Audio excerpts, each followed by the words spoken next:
About now, I'd say, Bob. Yep, so that looks like.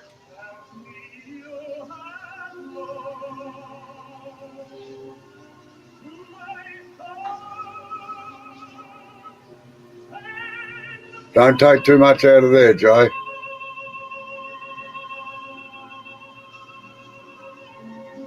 There we go. It just popped up here live.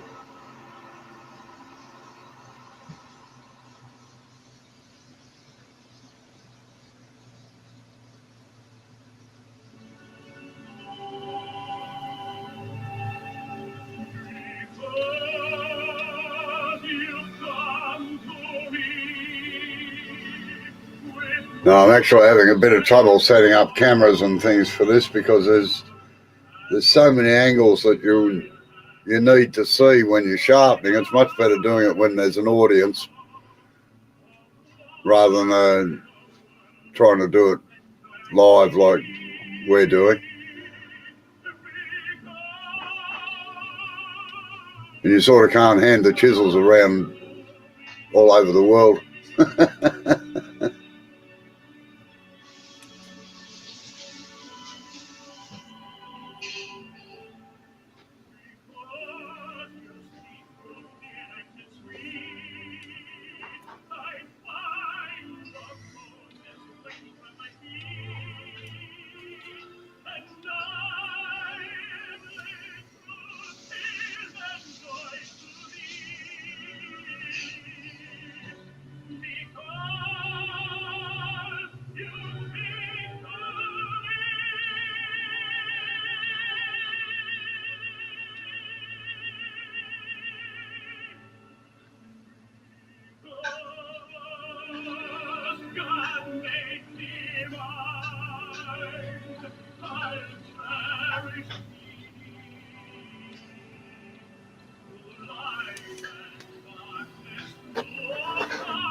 I just timed the delay. It's a 10-second delay.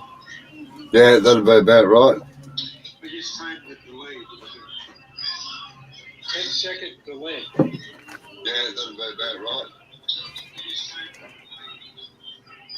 Well, the delay just got down to, I'm monitoring it on my phone. I got a timer on it. It came down to 2.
Yeah, Cindy went on. She did, I think, it's an excellent job, as typical with her, except that, uh, and these were one technique that she demonstrated that she hasn't done in several years.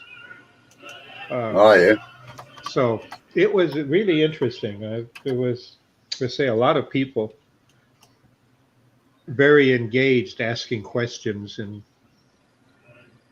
so that really works out well when you have people have some serious questions, other than Oh what who made the tool rest questions. yeah. Yeah, Why definitely. do you questions? No, it always makes a difference when you've got questions to answer and this and that. It makes it go a lot quicker. Yeah, it shows that you can gather what people have learned That's or right. what they have perceived of what you have said.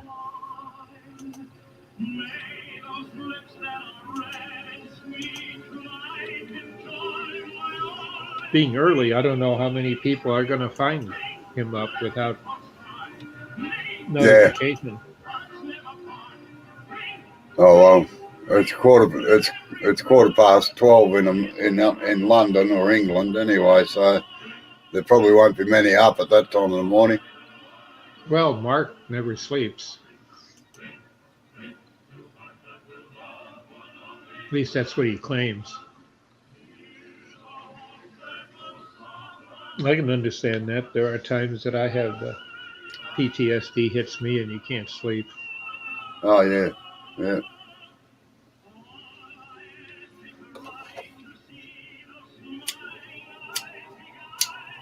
But the oddest things wake me up out of a sound sleep. And it's not really odd, it's like twigs breaking, of which, yeah, you hear that, you know, a century ago, it seems like. I mean, someone was there that shouldn't be there, Yeah.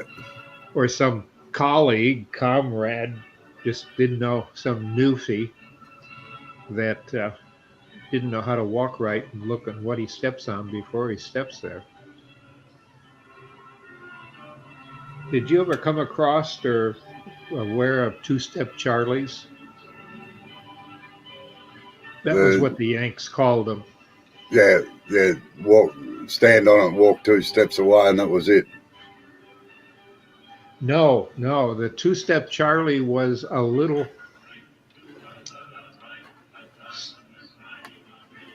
a snake, but it was the color of bamboo and it would be in bamboo. And if it bit you, the toxin was 2 steps and you stopped breathing. Uh, And they no, were small. it came across quite a few snakes, but no, I wouldn't know what they were called. Came across a lot of animals over there. Oh, hello, good day, Tommy. How are you? You're up late.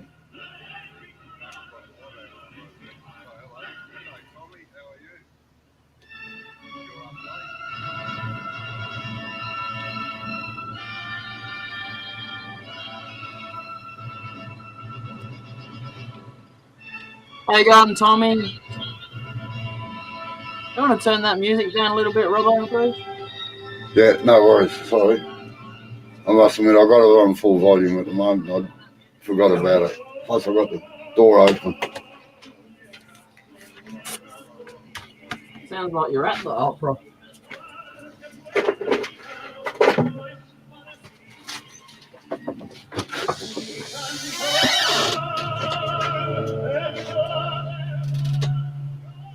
So you don't like opera, Jay? I don't mind just as long as it's not blasting in my ear and I can't hear what people are talking about. What's your favorite style of music? Pretty much everything. I mean, to be honest, I don't mean to sound like Robbo, but pretty much everything but country.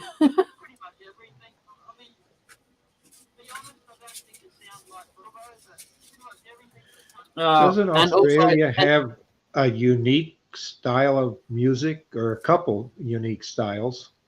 At least Uh, it seemed that way during the Olympics. Yeah, they might have. uh, I like stuff from around the world, but I do try and favour Aussie music and support the local artists. But yeah, sometimes. Yeah, I noticed a lot of the music that was, at least the first time I was there, from the military, it was music that talked about the community and some neighbor, and we'd call it, it'd be like a Western music song, but it wasn't, a lot of Western music, cowboy music always talked about life, a Yep. horse died, and Yep. but I noticed a lot of the Australian songs were that way, about what they did, hunting, the neighbors, friends, losing Yeah. girls. Yes. Robo disappeared. He might have got a customer might have come or called or something. How you going, Blair? I sent you a link too. Oi?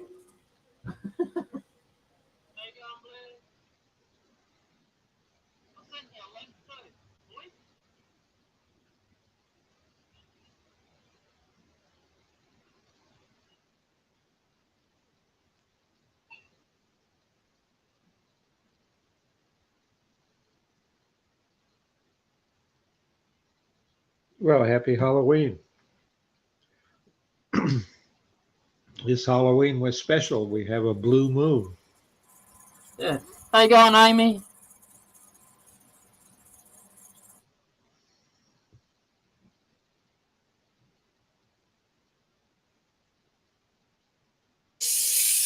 Was just another night for me.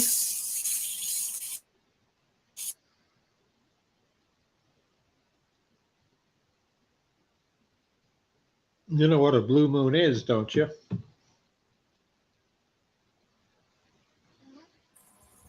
Yeah, I seen something about it on the news or something the other day about it starting last night or something. Yep. It's anytime you have two full moons in a month, and it's a rarity. The second one's called the blue moon.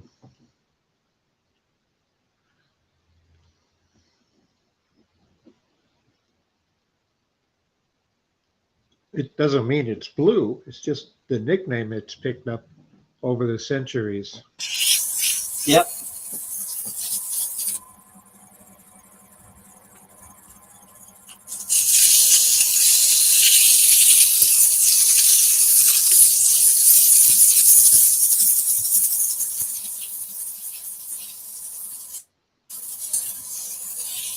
Blair, why don't you direct them around to your garage and then turn your lathe on.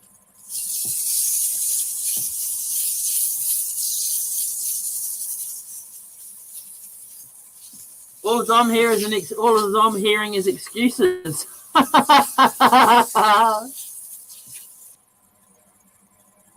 Well, Blair could go live on his phone and we could see what Halloween appears at his door. Yeah.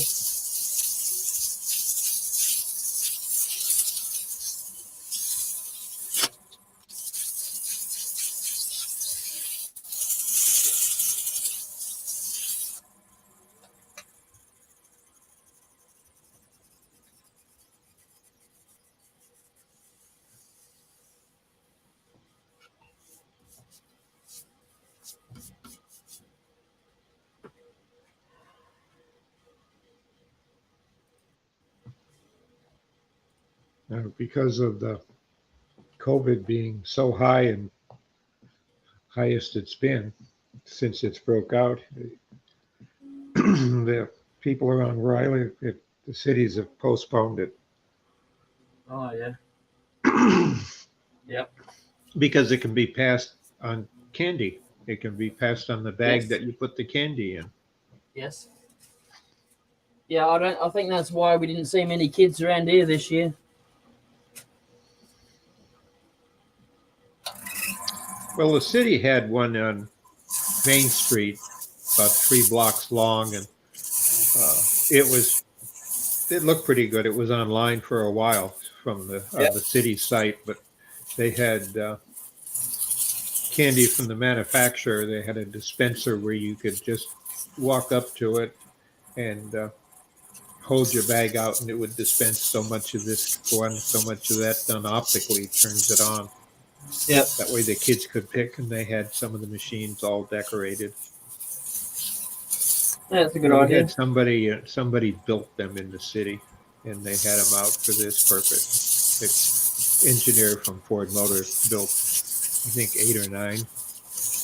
And of course, our main street is decorated with pumpkins and goblins, and it's in the store windows and that. So they add animation and sound effects. So it's an interesting walk up one side of the street and down the other. I bet. Very different. And people, in costume. Yep. No, they never do anything like that here. They're a bunch of dead shits. No, they think they get into it for the kids. Yeah. They do the same for Christmas. They just change the stuff that goes on the machines. Yeah. Make it more Christmassy. But Yeah. our main street, Christmas has always been something that you go to for the light shows that they have in the windows and animations and the schools. Yeah. Especially really- the secondary. Oh, yeah. It's only They really make- been the last couple of years that our grocery stores have started stocking Halloween stuff. So I don't know. It's not. I don't have kids either, so it's not really. It's not big like it is for you guys. Oh no! Look out! Look what the car in.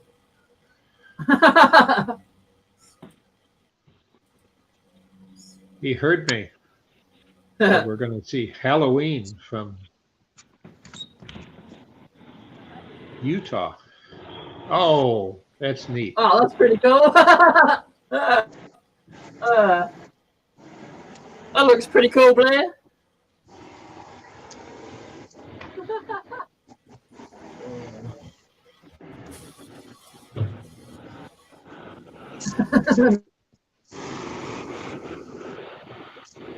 Oh.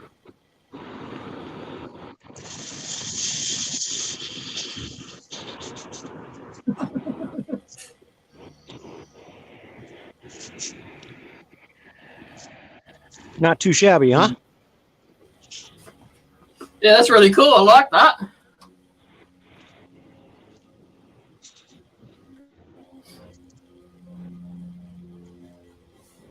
And then I don't know if you can see that.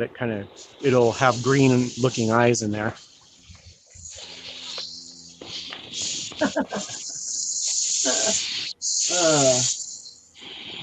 That looks pretty cool, Blair. This is where I live. Really? I just thought you walked out of someone else's house. Well, it actually, yeah, That's his house, the tent. we don't own it. We're renting, so Yeah. Yeah. Very nice. anyway. A dollhouse? I won't give you a tour of our place, all right?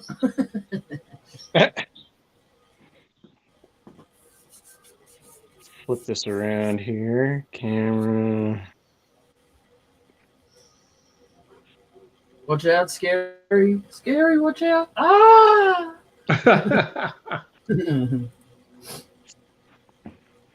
Hey, you did a good job there, Blair. Thank you.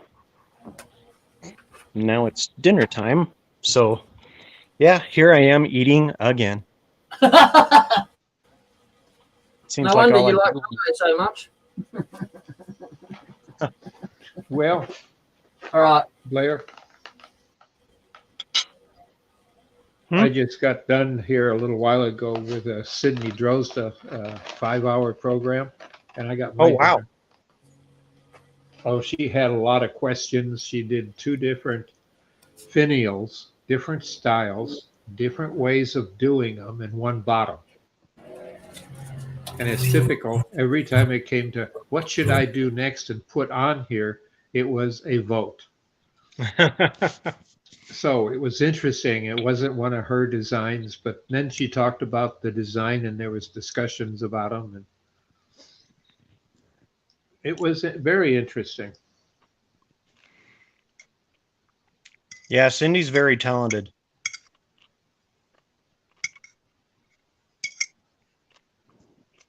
And she's what? That 10, 12-hour drive from you? No, it'd be more than that. It'd be a day. Where's she at? Being in Colorado. Just outside north of Denver in a small town. I could probably get there. Let's see. Fort Collins, I think, is about 8 hours. So, just depends. Yeah, it's been so long since I went to school there at Lowry. It doesn't even exist now. But Hey, I Blair, used to get around there. Yes, sir. are you eating all the candy so the kids can't have it? No. No, I'm not.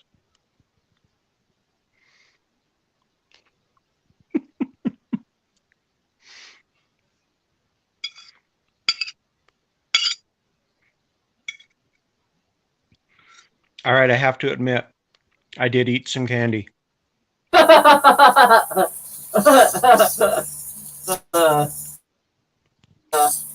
can't help yourself, right? You have to. You do. It's there. You have to eat it. It's calling you. It's torture for us diabetics. So one candy You can bar, lick the wrapper. that's it. Well, at least they do have some good sugar-free candy, but it's very expensive. Yes.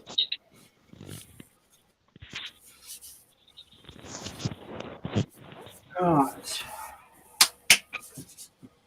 Looking really good there.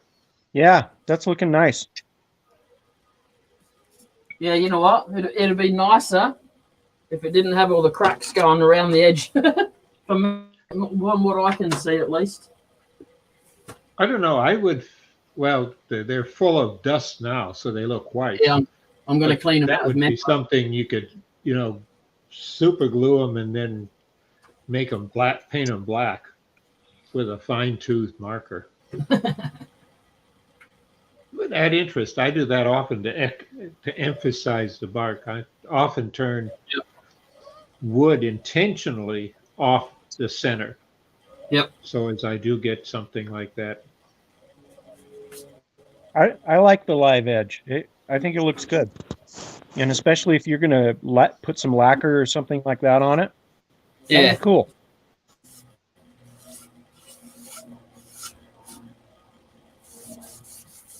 So that bowl that I started turning, Jay, Yep. is still so wet.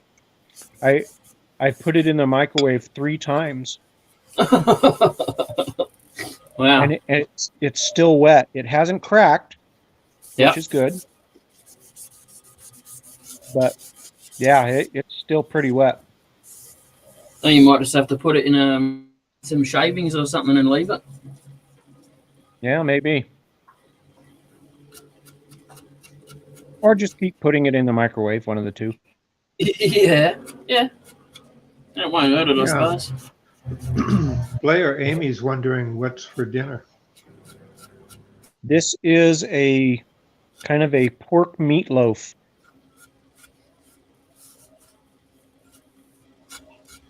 Oh, kitties. A meatloaf. Kitties. Quick, run out. Quick. You got an air compressor? Run, Forrest, run. Okay, you No, got an air compressor.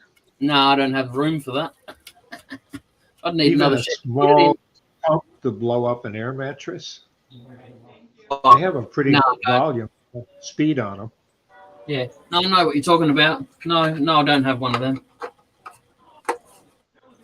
Well, another trick is you got a little small like surgical hose.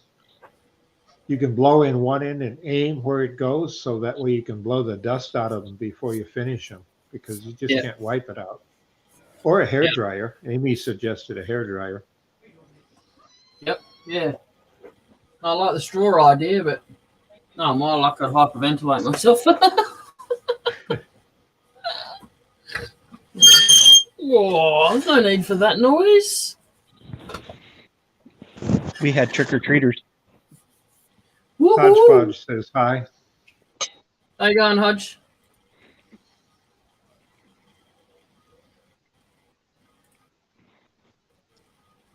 Hodge, Rob, I reckon his name is.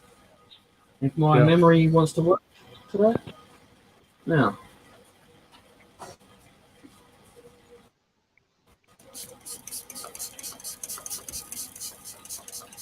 Yeah, come to think of it, I had a person I served with in Nam. Last name was, his nickname was Hodge, but I couldn't pronounce it. No one could, the right name. Because he always bent over backwards to help anybody. Yep. And he was a conscientious objector that went anyway because he felt it was a duty. Yes.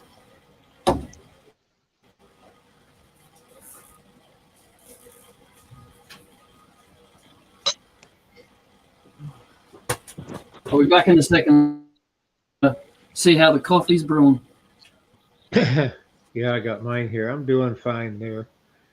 Amy, Where did it's Bravo been go? Been a good day. We don't know, just disappeared. Oh, we got more. Oh, I did my own trick or treat. I scared the crap out of Amber. She's singing the way to music, and I went, "Oh, wait, are you?" She's like, she screams at the top of her voice. Wait till she gets back at you. Oh yeah, I know. No, she just throws sawdust all over me or something.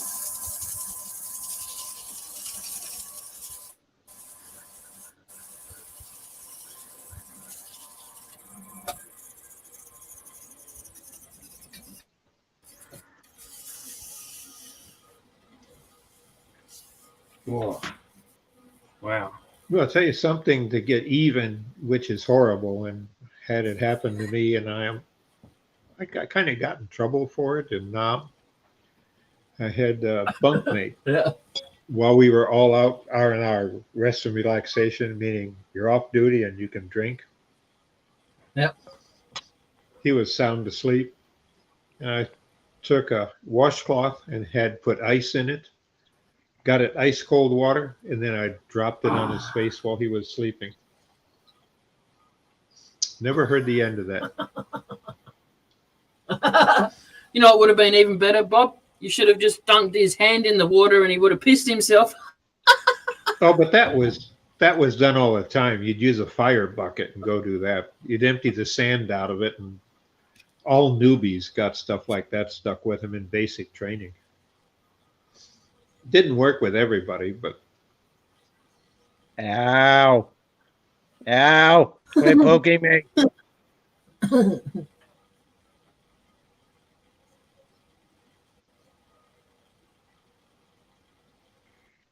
Is What your city missus is- at work, Blair? Blair, what city is that in the picture? It almost looks like somewhere in Italy, or it could be the Mississippi River in Chicago. It's France. Oh, okay. It's Jean de Lizet. Jean de Lizet.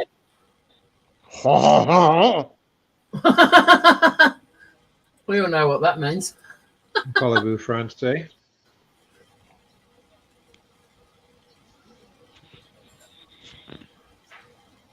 Yeah, those came with the wife.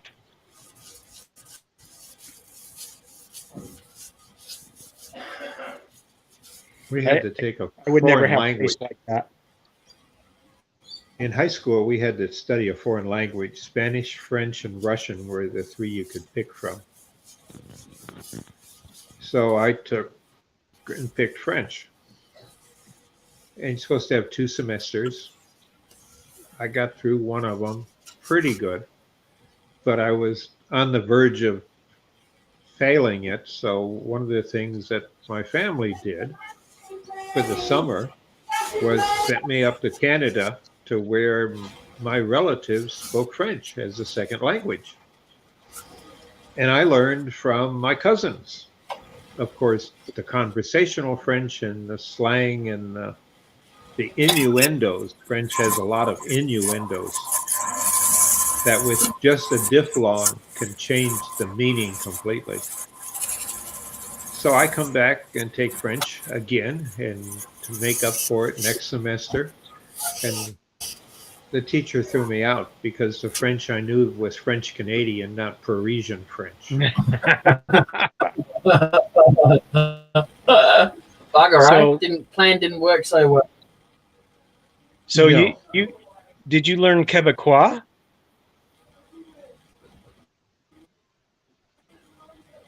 That's been too long ago. Because that's usually what they speak up in Quebec. Yeah. That's what I was speaking I'll have is to in duck Quebec. inside.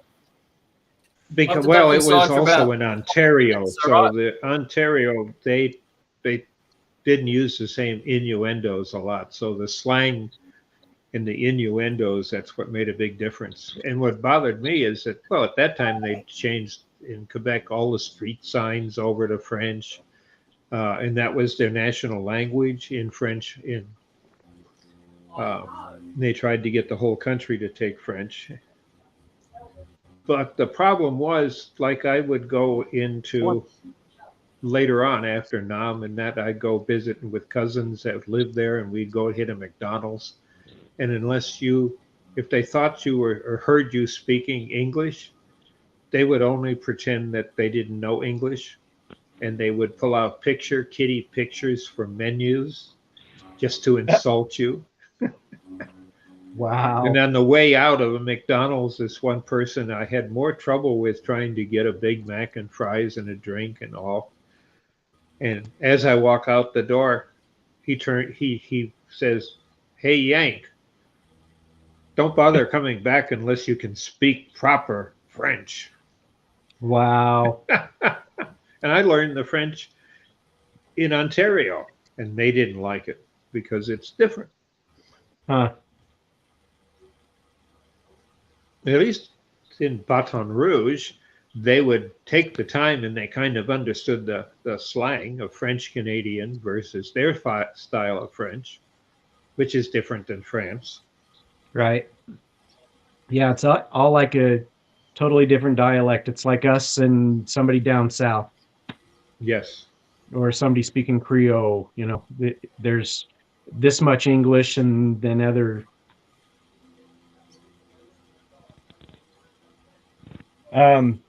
I will be right back. Don't go nowhere. Be right back.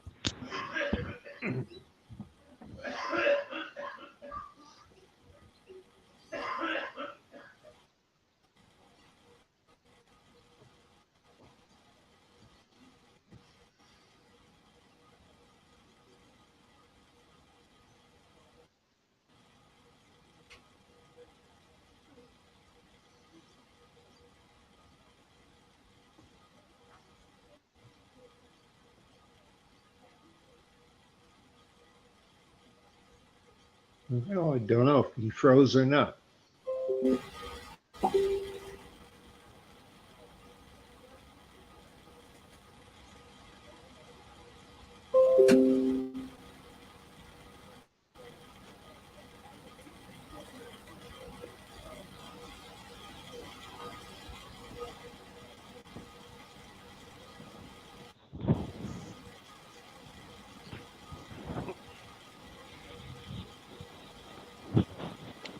Had to go rotate some stuff in the dryer. And I'm not quite sure where Jay went. He just said he'd be right back. Yeah, he started early tonight. Yes. Huh.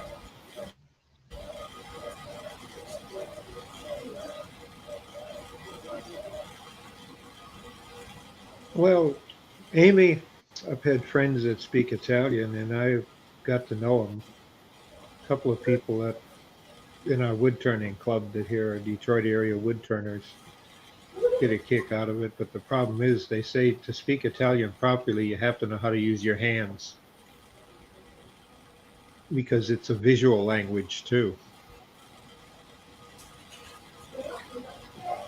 Yeah, and the thing is that they're from New York City, of which is a conglomerate of languages. And they always joke there is Italian and then there's mafiosa Italian, where the innuendos are different.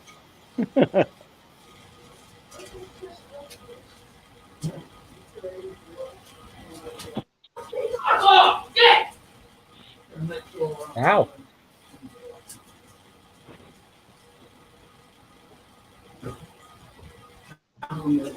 There's anger in that young one.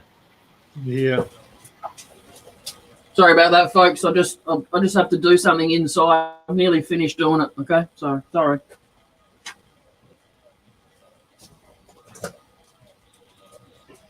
I don't know, Jay. I think you might have to attend some anger management stuff from what we just heard. Oh, he didn't hear. He will when he watches it and reviews it online. If he does. I don't usually do mine, which I probably should.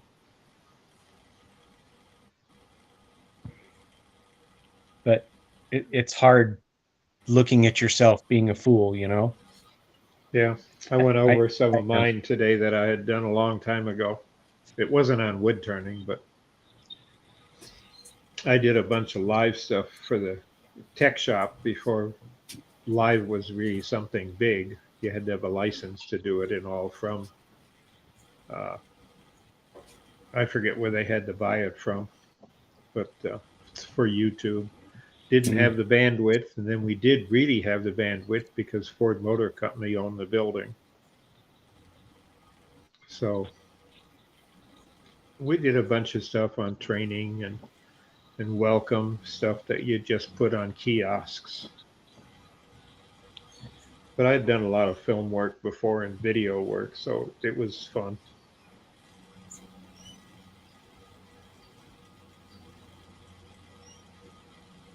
Well, Mark, we could have a lot of fun. And it's early. Hey, Mark. Hey, Hodge. Hey, Amy. Sorry, wasn't meaning to be rude. I just actually figured out how to go into the chat. Did you? Well, I never do this on my phone, so. Oh. There you go, Mark. Oh, look, he's on full screen now. Oh!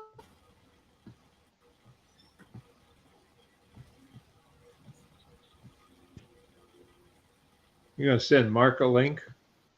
I'll send it to him ages ago. Oh, you're ahead of us. Maybe that's the time delay. Yeah, what's funny is I had to go into Facebook to see that you actually sent me a link. Usually it pops up on my phone, and it didn't happen. Oh. That's weird. Yeah. It's Halloween. It's full moon. Yeah. It's a blue moon. Mark, he gets his computer and he goes, who needs sleep? So Mark will be in the voice soon.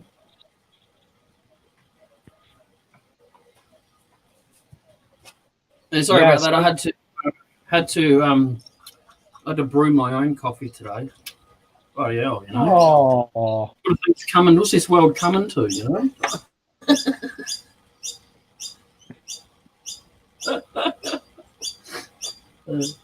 No. It was barbecue sauce. Drinking barbecue sauce? No. That's Amy a asked, fanatic. did I have a tomato chutney with my meatloaf? Oh. Tomato chutney with your meatloaf? What? Nope, just barbecue sauce. Don't you call that like bolognese or something? If it's got tomato chutney. Well, usually here in America, we do a glaze of like ketchup and some other herbs and spices and stuff like that, and then put it over the top of the meatloaf. Oh, yeah, you get the 5 spice. And Five spice? it'll be interesting to see what happens because Meatloaf and I don't get along. Hold on. Oh, so there's lots of flatulence coming your way. The other thing I do on meatloaf when I make it, I often put good thick slices of bacon, get it sliced from the butcher and put it over the top when I can. Haven't done it in a while because the shop we shop at, they don't do butcher for, well, they do it, but they don't have a side of bacon that they can cut for you unless they special order it. Well, that's not very nice. Just go and buy a pig and raise it yourself. You mean a teenager? Okay, you win.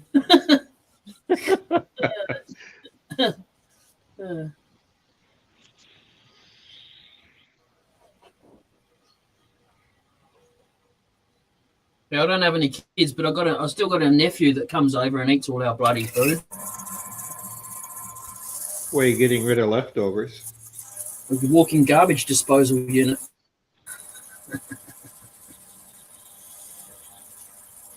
Wow. I hope you didn't eat the whole 5-pound meatloaf, or you must have thrown a party. Oh, there we go. There we go then, lads. There we go. Hey, Mark. Hello, how are you? You all right? Hello, Yourself? Mark. Yeah, not too bad. Thanks for having me in again. All right. We got you're a celebrity. European celebrity yet. I don't know about that. You just take it as Did you say you just forgot, Mark? No, I was just going to go to bed and I saw the link. So I thought, you need sleep. Hi, Amy. It's overrated, isn't it? Hi, Hodgepodge. I thought I'm sorry I took so long. I went downstairs and got my headphones. So you can hear me a bit better Oh, yeah, tonight. right. All good. Yep. Yeah, and Robbo's not here. Oh, is he not? Nah, I think he's got a customer that's come in. He dropped out all of a sudden. That's generally the only reason he does. Oh, right.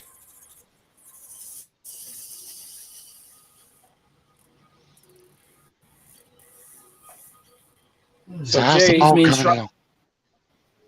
Yeah, it's going all right.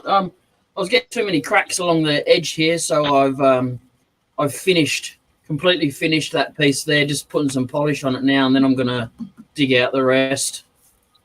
Cool. It was getting getting a bit scary. My question. Yeah.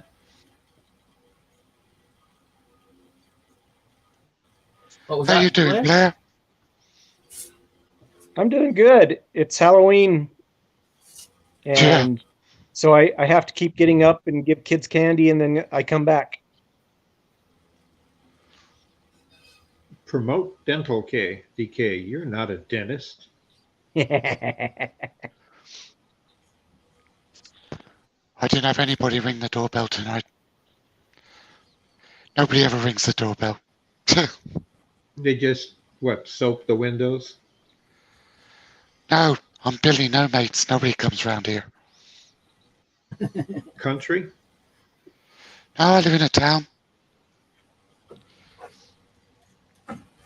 We've just gone into lockdown, so Well, yeah. Oh, yeah. they announced it Did I say today. how long it's gonna last? 4 weeks. Oh wow! I honestly don't know what would happen if they ever locked us down. Anarchy. Not much would be happening, Blair. Well, I mean, for me to pay bills and, do shopping and stuff like that. You- Wow. You might have to go to Well, full that's time even projects. even during our last lockdown that we had here in Michigan, you could still go shopping, grocery Yeah. shopping, and spread it out, and the stores stay open late at night. And then they got to the point where I could go online and shop, and then even more so, the Myers stores here, I can shop on an app and have it delivered, no cost for vets. We can still go to the supermarkets and do our shopping, but none of the other shops. They call it non-essential shops. They all have to shut. All the pubs, bars, restaurants, they all have Yeah. to shut.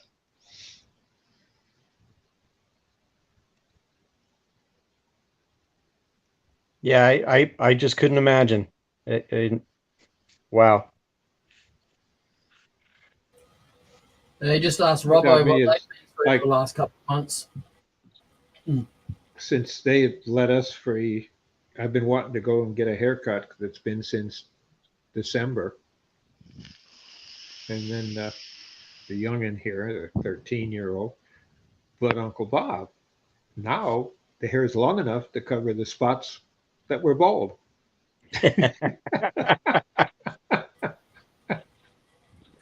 Okay. I've got to be careful though, because I'm high risk. So Oh, It's, I am too. it's a bit scary because we've got cases here in Butte. So we've just had 3 more confirmed cases in the town. So it's here. It's real. And if I get it, it'll kill me. So Same with me. Our veterans hospital here tells me, don't go anywhere. And they closed the schools here Friday again because of they had one kid that had it in the school. And it's a problem because at least with our Veterans Administration, for us, World War II medical coverage, we call it that. I wasn't in World War II, but they didn't make major changes until about 15, 20 years ago. So I fall under the old plan, the World War II. Yeah. Perpetual medical care, period. And they have me set up so I have a clinician, they call it. And in this case, it's a person that actually has studied medicine at the local medical college, the university. And then they're on with video once a week with me.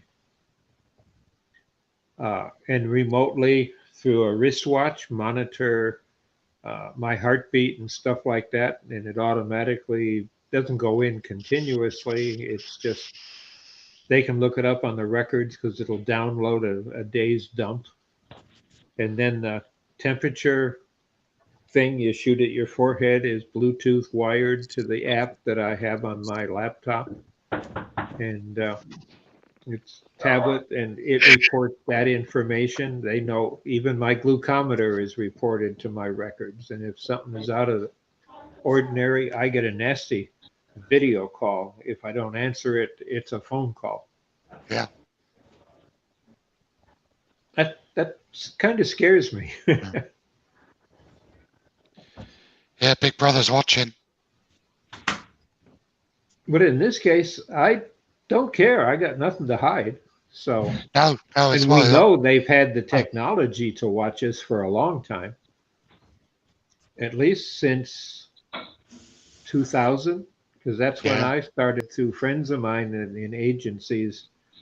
They were working and developing it because we were using a lot of that for security and access control.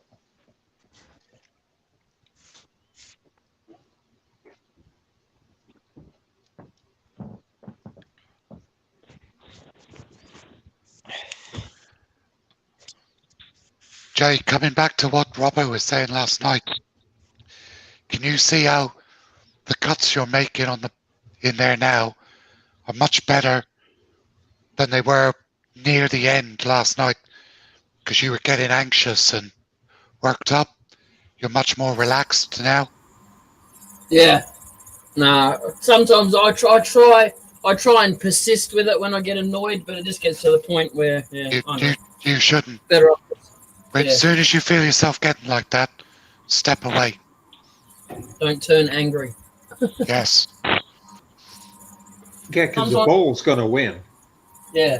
Sometimes it's worked out better for me. I'll come in here so peeved off some days, and then I get turning and it mellows me out. But not yesterday.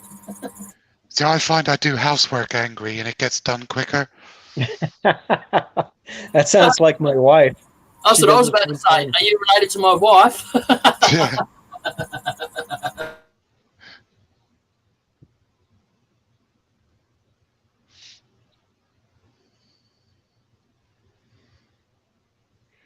Yeah, a lot of times my problem is I try to hurry through my projects, and I don't know why.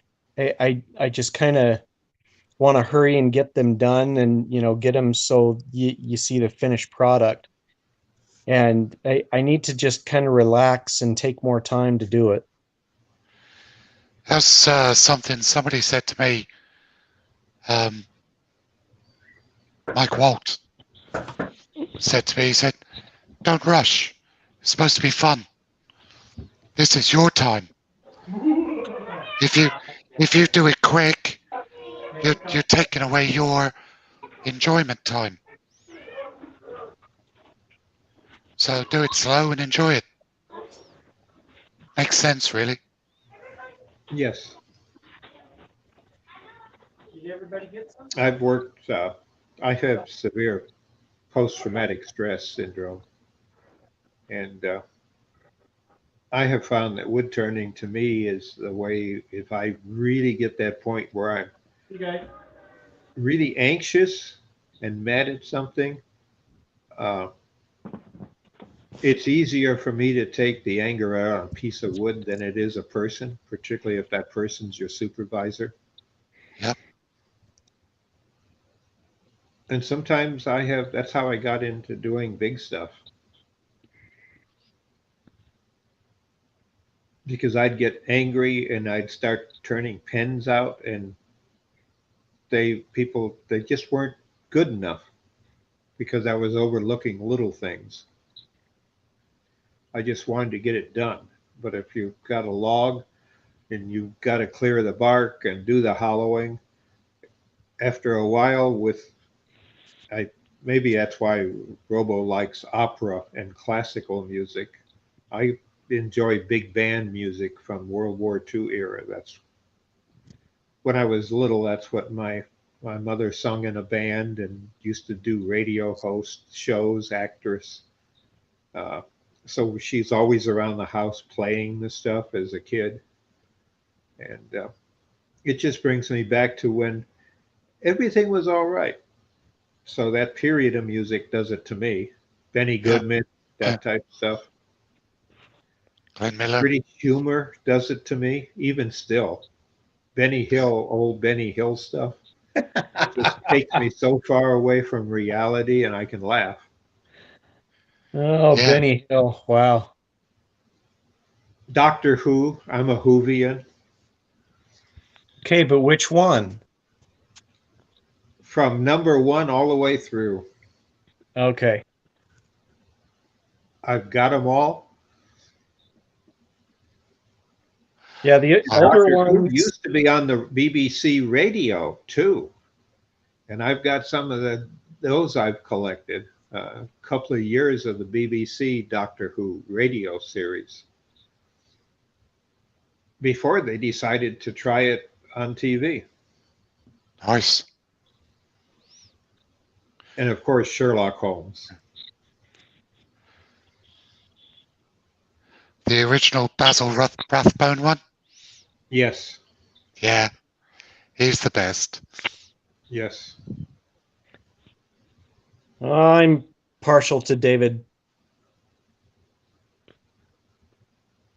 David Tennant.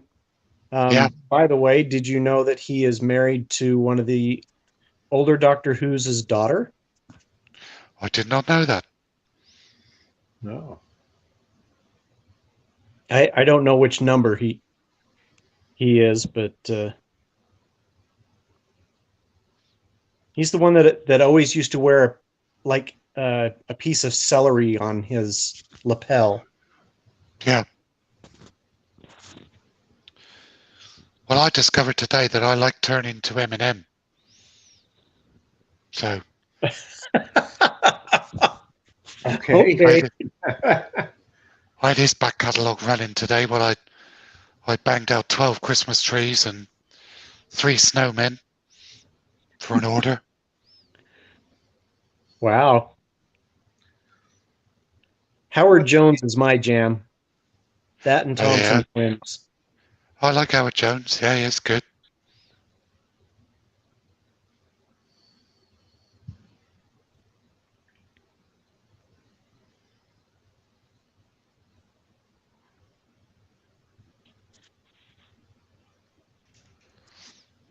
Foo Fighters are another good one. Yeah, I Oh, like yeah. Amy, I love Murdoch Mysteries. I just really get involved in them, and the neat thing being here in Detroit, they broadcast them on the BBC, on the CBC in Windsor, and we get the Windsor TV station. So we get to see them when they come out, and I can get them online, but we used to watch them live on TV.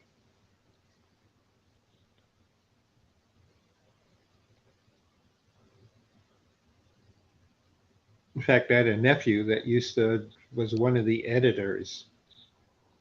His little company did the pilot for it.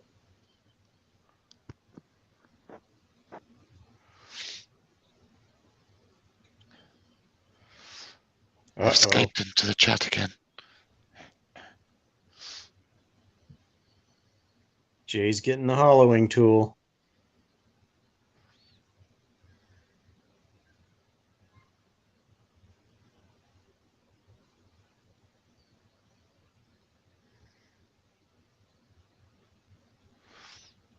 Yeah, I was a bit annoyed today because I spent 5 or 6 hours in the workshop, did all these bloody Christmas trees and snowmen.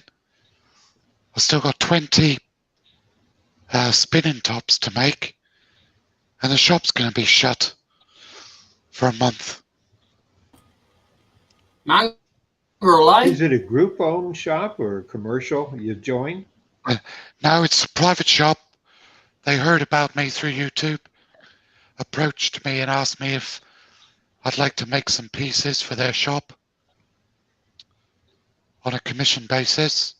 Ah, They're a local craft shop. They want to support local makers. So we struck a deal. They're now going to be a supporter of the channel. And I said, well, I'll have them ready for you for Monday. But the shop's got to shut on Thursday for 4 weeks. So I got 3 days to sell some stuff. Wow. I feel but sorry if for they them, open- really. If they open in time for the holidays, there'll be a run on that stuff. I hope so. I mean, it's easy work because there's no finishing involved.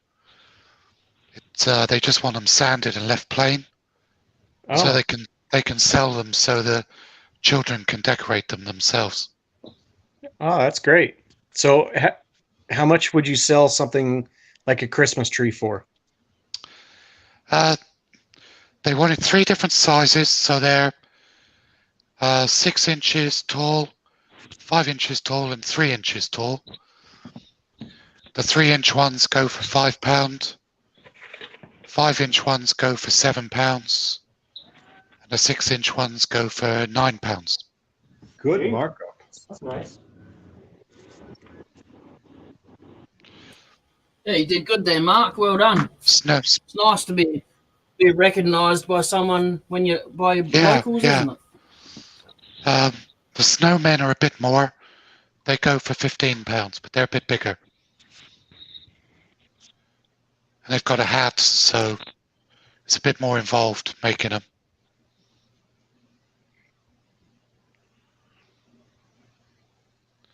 And they're only Yeah. taking 25%. So Gotcha. So, question for both of you guys. Jay, I'm sorry I'm leaving you out because I don't think you've actually done this yet.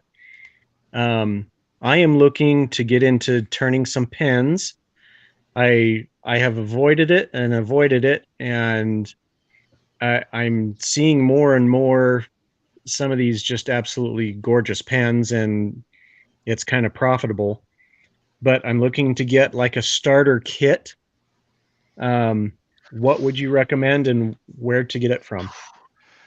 I have quite strong opinions on this.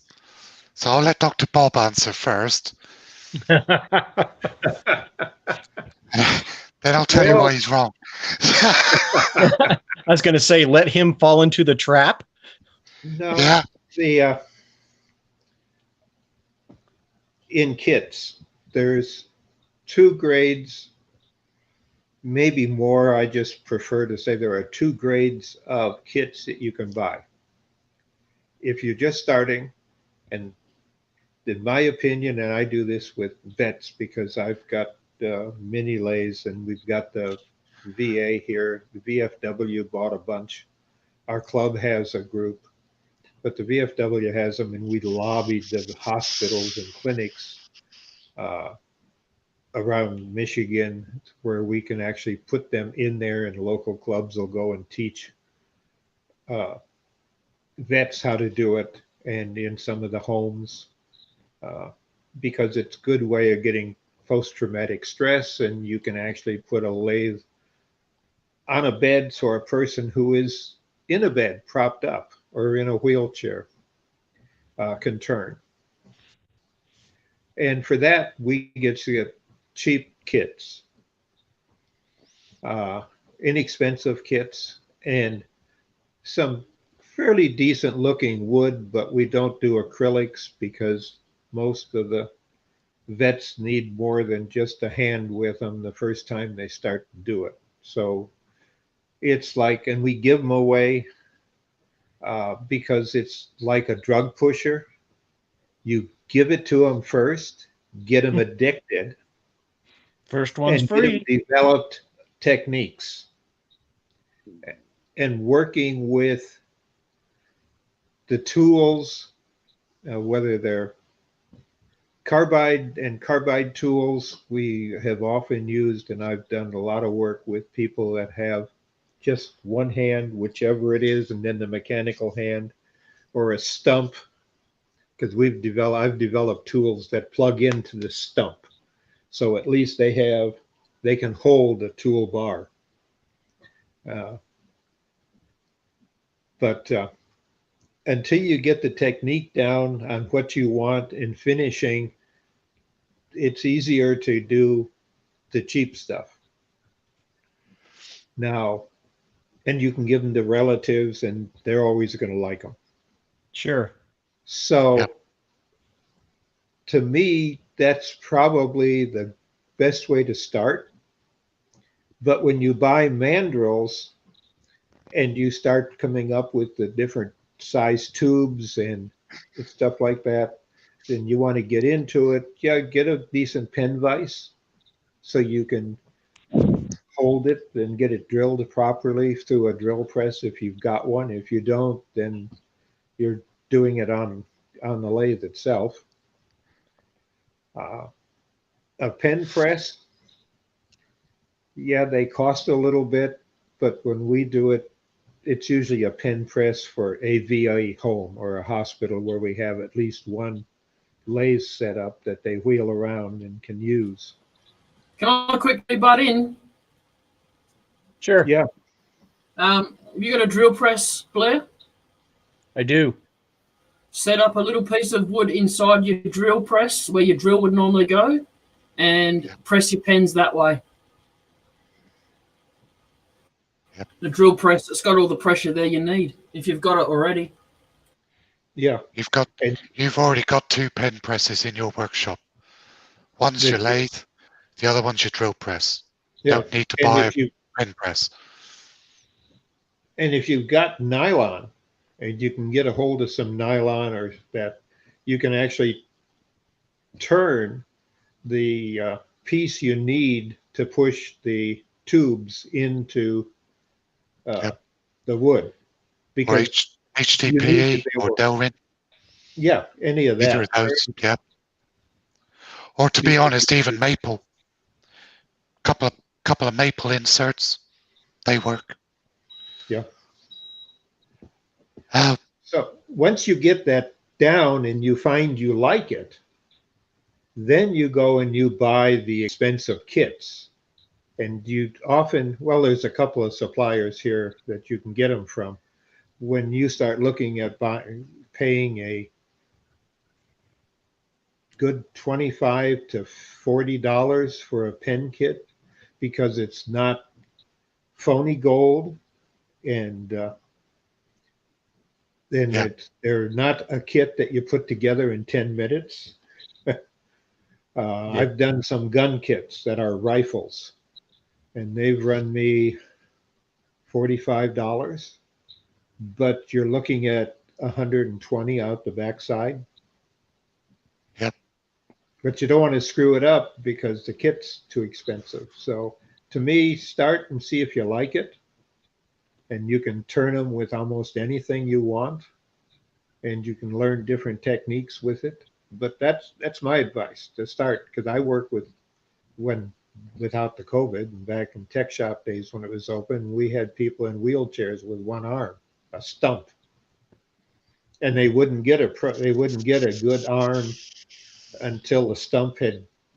Well, we used to have fun. It had to cure, the stump did, before you could get your final prosthesis, and we had ways of taking what they had and was supplied and being able to make it so it would hold a wood turning tool with a breakaway spring cuff.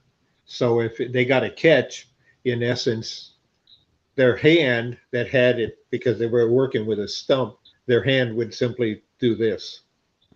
And it was a spring tension in here that you could adjust on the side with an Allen key as to what the tension was.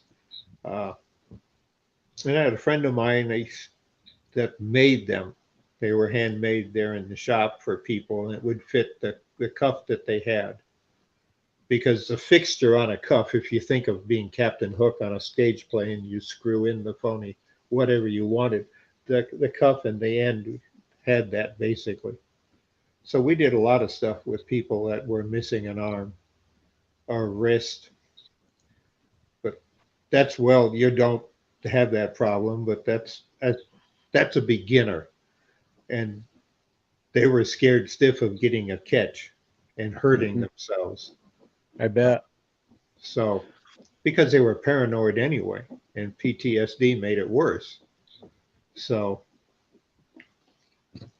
start with cheap stuff.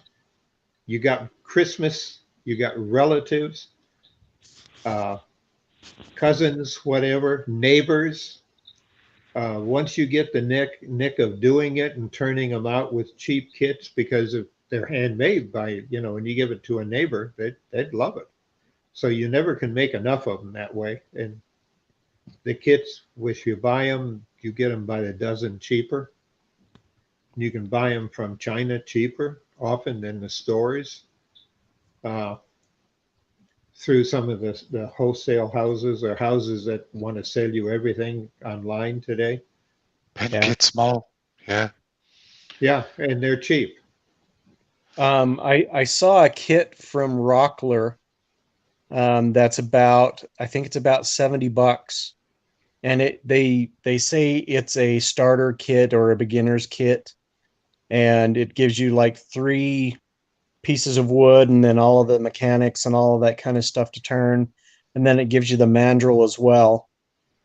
And I thought, okay, that would probably be a good thing to start with. Um, I would say, I agree with a lot of what Bob said. Those kits, don't buy the kit. no. No. You can start making pens for half that price. First bit of advice I would give. Now, as a wood turner, I don't feel qualified enough to give advice to people, but as a pen maker, I do. Because I've been making pens. Oop, hold on. Okay. One thing, Mark, that I try to have always done is that, like with mandrels, I like to get the mandrel where you can change the length of it. See, I won't turn on a mandrel anymore. I've got a really expensive, well-made, adjustable mandrel, and I discovered a different way, and it's infinitely better. I'll explain to Blair in a minute. Okay, I'm back. Right. So, firstly, let's start with the pen mandrel. Oh, what I was saying, I've been turning pens almost 2 years now, and I've made probably over 1,000 pens. Sorry, hold on. Okay. Hi, guys.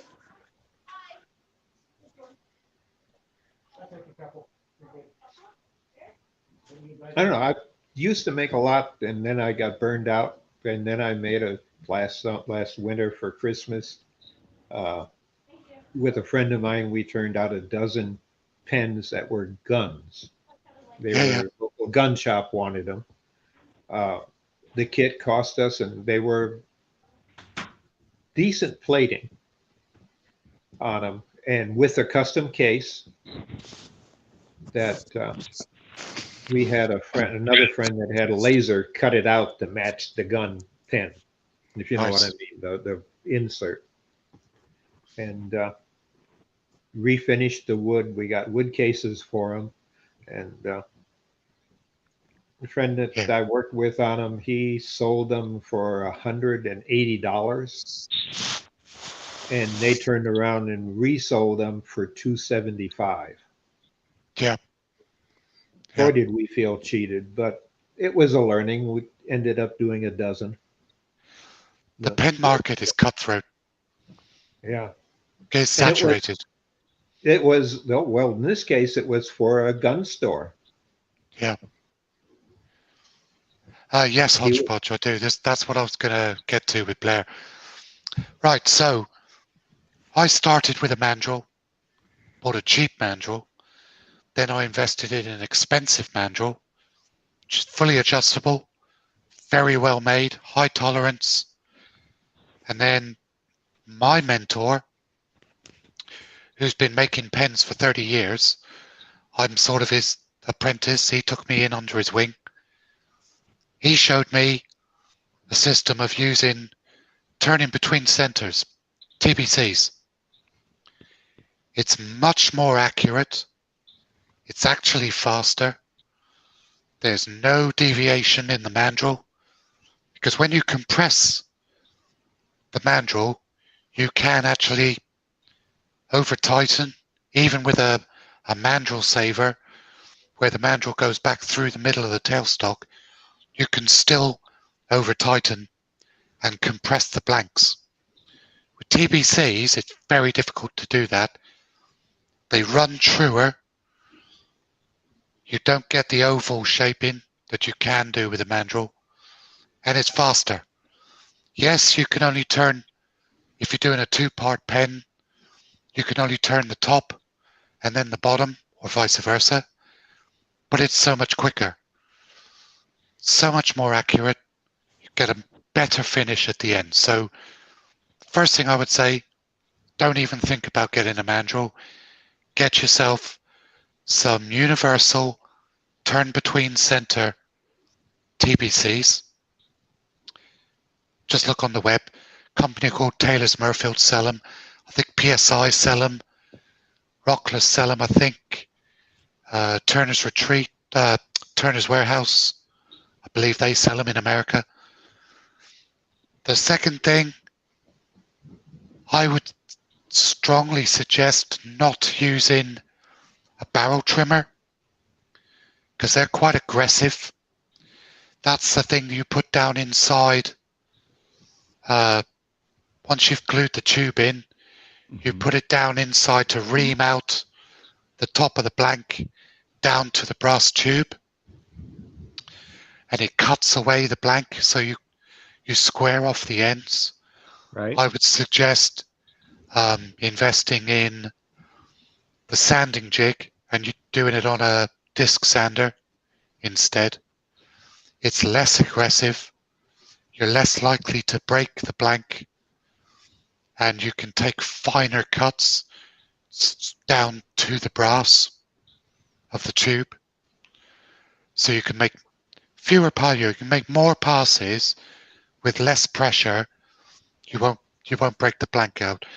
I haven't broken a blank since I stopped using the barrel trimmer and started using the disc sander.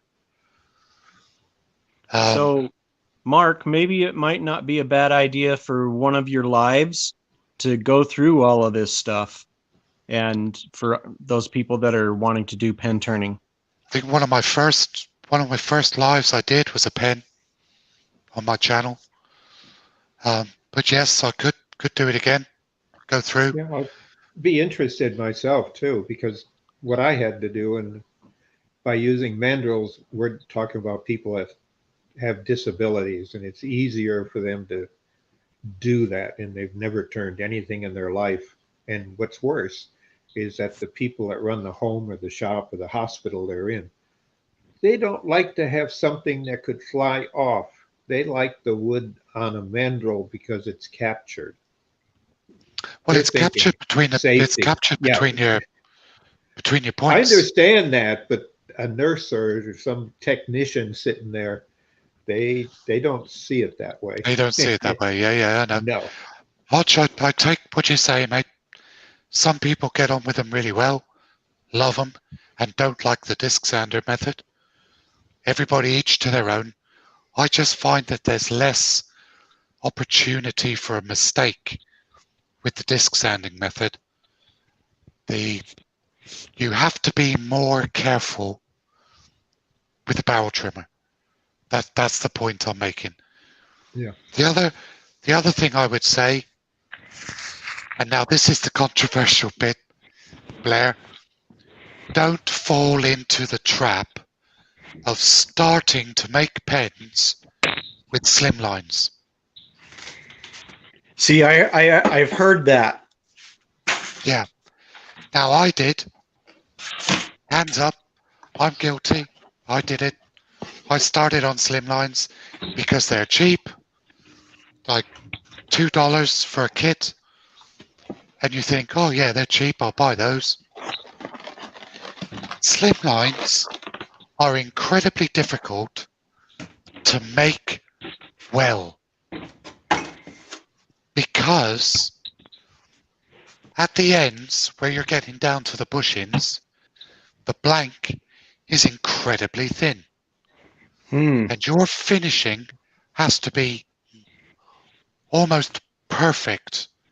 Your tool control has to be superb. One slip and you destroy it. Yeah, I agree with you very much. I hate doing the slim line. In fact, if I'm working with people with disabilities, the slim line is just stupid. Yes. Because they have a problem with tool control or whatever, or sanding, and then they get depressed when they see the tube and they want to give up. Yep. I have a customer who buys 20 or 40 slim lines from me every couple of months. I do it because it's good, it's a good order. He provides me with the Corian because he's a kitchen fitter. So he gives the pens to the customers where he's fitted the kitchen, so they get a matching pen to the Oh. worktops. That is so Now- neat. So I bang them out for 10 quid a pen. Well, you I ought hate- to also look, Mark, at getting people who do wood floors and give them pens that match their new wood floor. Yeah, that's all been done. But I tried to get him to use Sierras, because the Sierra's a better quality pen, it's a nicer pen, and for me, as a pen maker, it's a better pen to turn. But he wouldn't have it because it was £5 a pen more. So, yeah, it would have cost him £15 a pen instead of £10 a pen. But I would suggest to Blair Sierras, so something like that, a one-piece twist pen, or even a Junior Gentleman, which is a bigger version of a slimline. It's a chunkier blank. You've got more material to play with. It's better quality. And then you get into the two-piece pens with a lid that unscrews. I like that. Yeah. That's the 8-tracks. That's a nice pen. And my best model that I make is that one. Here in the UK, it's called the Empress. I think it's called the Emperor in America. That's 24 karat gold. It's got a Swarovski crystal in the clip. Nice. Big pen. Comes in either rollerball or fountain. Yeah. Rhodium. Nice and heavy. That's made in walnut. Now that pen sells for £150. Wow. And you purchase all of the guts and all of that for what? £25, Oh, geez. That's a good profit. including the blank. It's But like the gun pens that we The did. finish takes a long time, see, to get it nice, because that's quality pens. I can bang a pen out in. For me, with my issues, with my, I hate saying it, but with my disabilities, takes me 15, 20 minutes to make a basic slimline Sierra, straight out the bag, pen done, dusted. For a pen like this, takes me 2-3 hours. The making of the pen, 20, 30 minutes. The finishing of the pen, 3 or 4 hours. What kind of a Because if finish are you using? Like a CA or? That's the other thing. Bob. Right. I'm going to say this once. I'm going to sound really arrogant, and I apologize in advance. CA is not a finish. It's a glue. It's not a finish. Please, American pen makers, please stop it. Please. I beg you. Sorry. But you know, No crying. Mark, He's a little passionate about it. All right. yeah, If I I could swear, understand. if I could swear, understand. I would.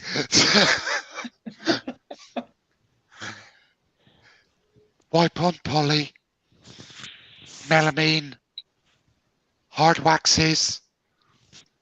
Don't use CA. I use wipe on poly, or I use brush on melamine finishes, or if I'm going for a natural feel, this one is Yorkshire Grit Original, Yorkshire Grit Microfine, and then about 7 or 8 coats of Hampshire Sheen High Gloss. And it's got a lovely soft smooth, satin feel, but it does shine in the light. That's hard wearing, but it still feels like wood. If you want a pen that feels like plastic, make it out of acrylic, resin, polish it up with hot or pen polish. You've got a plastic pen. If you've got a pen that's made of wood, why do you want it to feel like plastic? You want it to feel like wood. That's my argument. Don't cover it in glue and make it feel like plastic.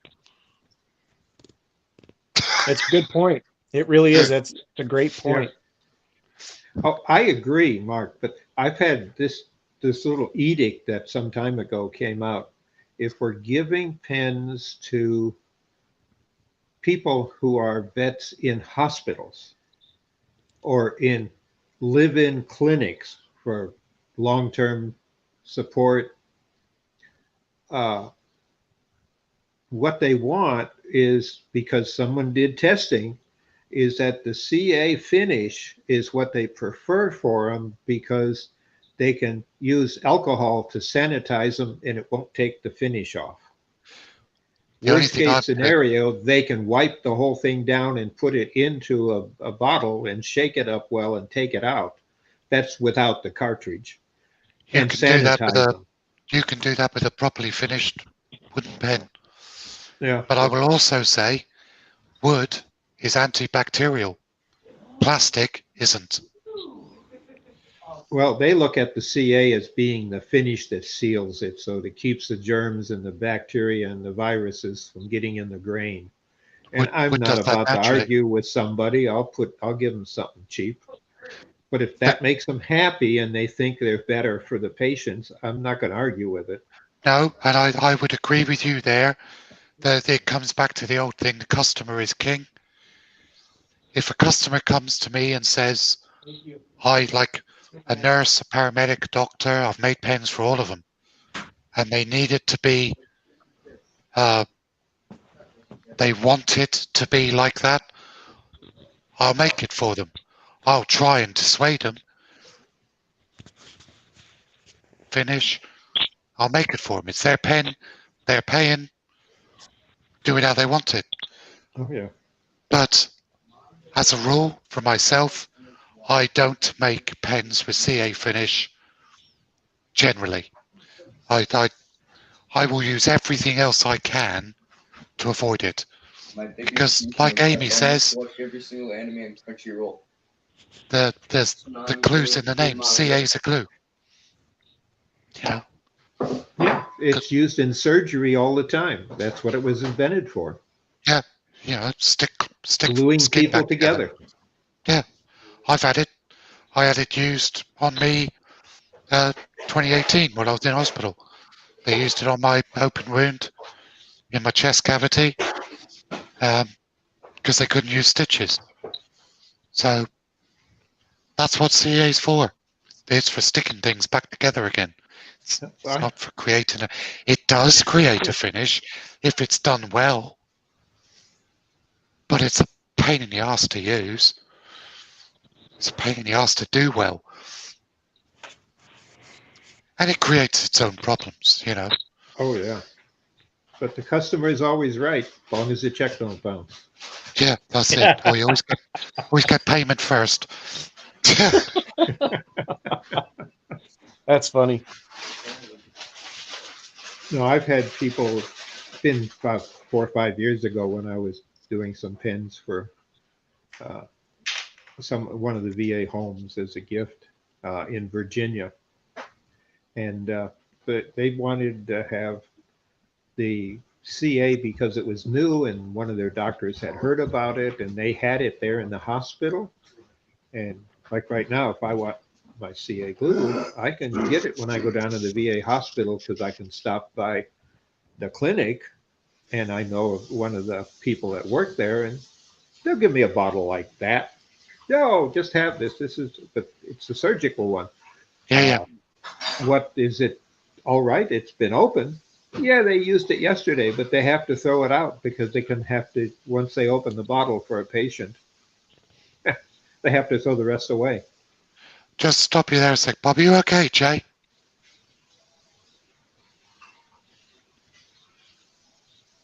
Jay, you okay? Yeah, so I was looking at something on Messenger that Amber sent me.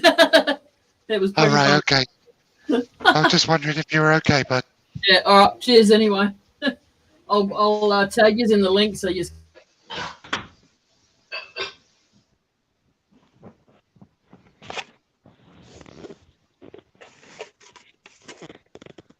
yeah, I could do that.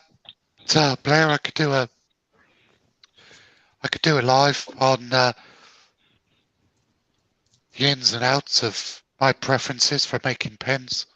Well, and you know, if you would, and forgive me, but you know, treat everybody like they're kindergartners.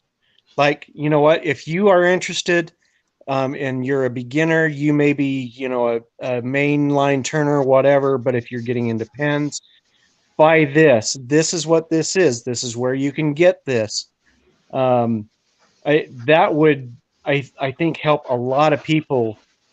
I would love to see you turn some pens and be Okay. my mentor. Certainly. Would be my absolute pleasure. Then you ought to do a two-parter. One for the beginner, and you don't want to confuse a beginner with advanced techniques, and then one for the person who would blow off your first one because they've made pens before. Good And point, Bob.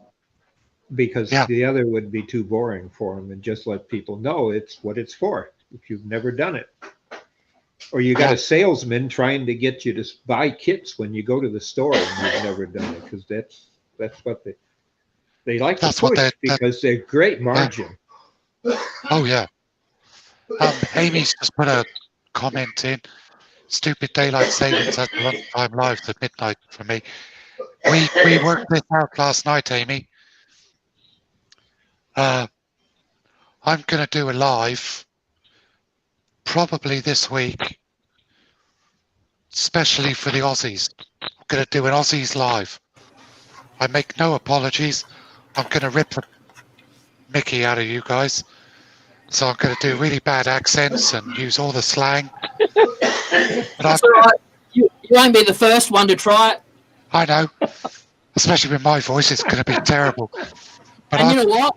We'll have fun with you. Don't worry. oh yeah, I expect as good as I give, I expect to get back. I'll start it earlier, so it'll be 10 or 11 in the morning for me, so you guys can join in. I don't expect a big audience from my side up here, but especially for you guys, as a thank you for all your support for me that you've given me over the last few months. Yeah, no worries. We don't mind coming in and giving you shit. If that's how you like support, no worries. We'll be there. I'd love it. I'd absolutely love it. Good afternoon, all. I'm sorry, our power went off. A truck hit a pole. Oh, okay. Oh. Did you go out and abuse the driver? Oh, no, it's a bit far up the road. You got some shocking drivers in Aussie, haven't you? From what I've seen of dash cam things, there's some bloody awful ones in England too. I didn't teach them. You can't figure what side of the street to drive on. Well, You drive down the middle. Don't No, don't lost use that, audio. Bob. At least we've got the cut there. Our steering wheel's on the proper side, though, Bob. Yours isn't. Yeah, yeah, that's right. now, what question did you have, Jay? Sorry. I can't go any further with the tools that I've got because it's just vibrating like a SOB. Yes, you can. Yeah. Yeah. Get your negative rake scraper. Can I? Because I've still got like an inch or more of the hole to dig out in there. Yeah, that's all right. You want me to grab that mongrel tool? Amy, is that dash cam Bristol in the UK? Yes. Oh, is it? Oh crap! I could be on that.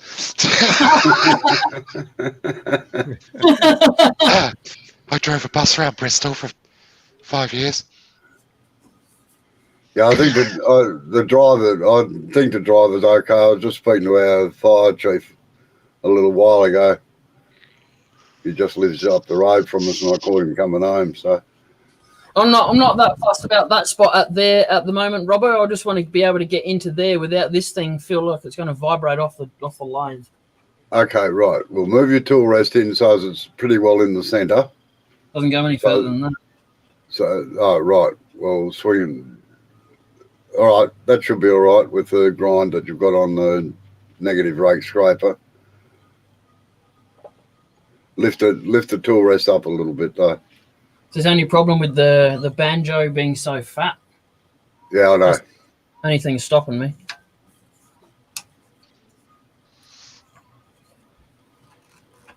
I found somewhere that sells the new banjo from my lathe.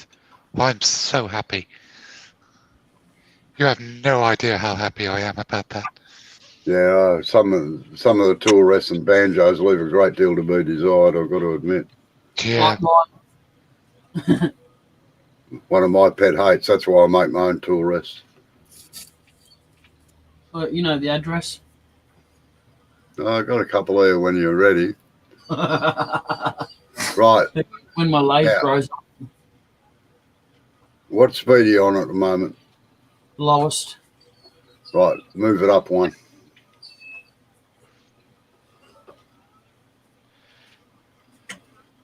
How are you, by the way, Robbo? You all right? Oh, very well, thank you, yeah. What was that? If you're any fitter, what? I'd be dangerous. Yeah, that's it. That's your normal answer.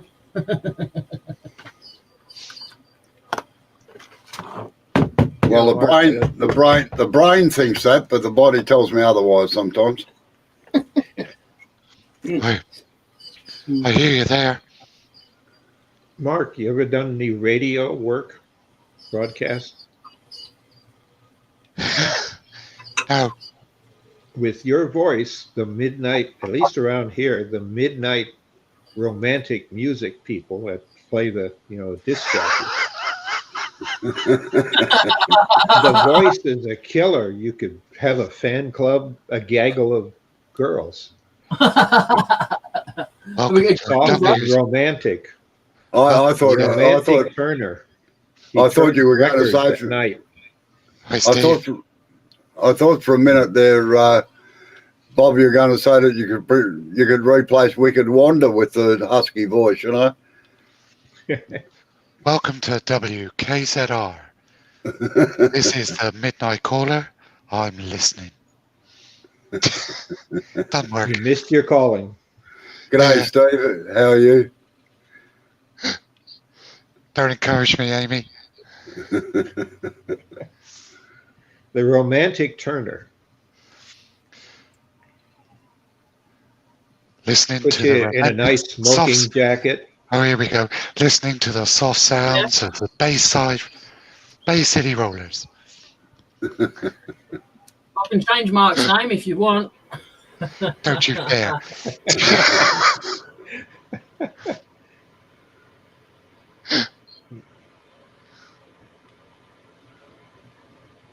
Now, I used to do a lot of videos on Facebook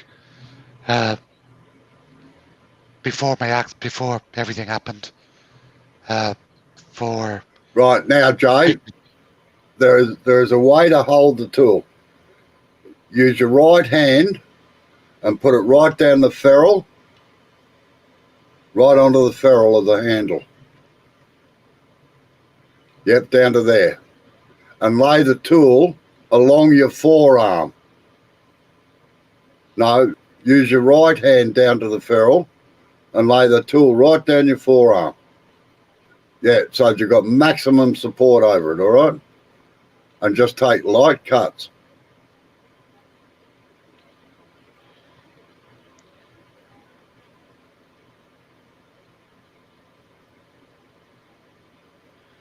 That way the tool is an extension of the arm. That's right. and your Oh, arm you- absorbing the shock. Yeah, and you've got maximum leverage on the tool.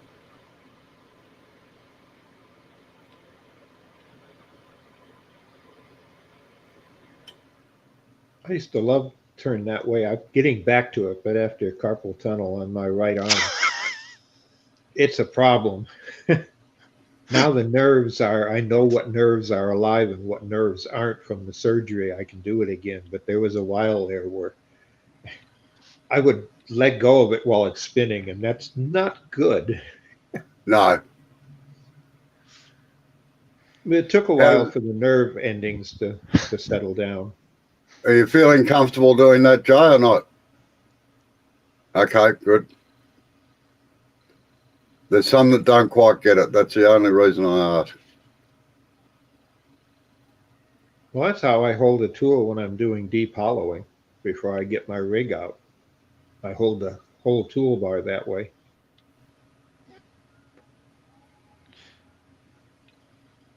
Hi, Terry. Nice to see you, mate. What's the matter? Can't sleep? Good afternoon, Terry. Well, good morning for you, I think. Yeah, it's 5 to 2 here. How you going, Terry?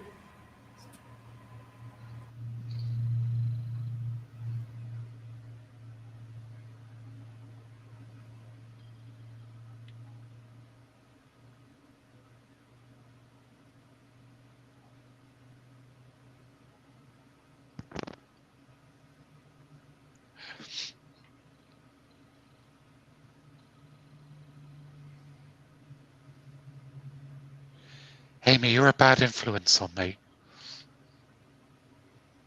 She's a bad influence on everybody. She comes from Victoria.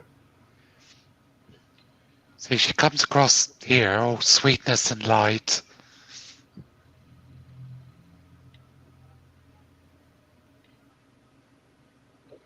Tim, not Terry, folks. Oh, it's Terry. It's Tim. Sorry, Tim.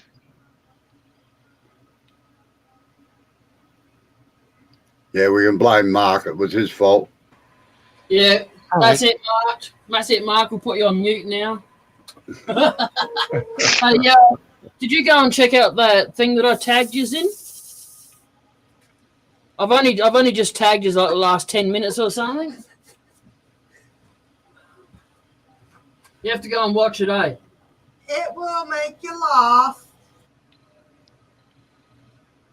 Where did you put it? I put it on my wall, but I tagged you in the comment. All right, yeah.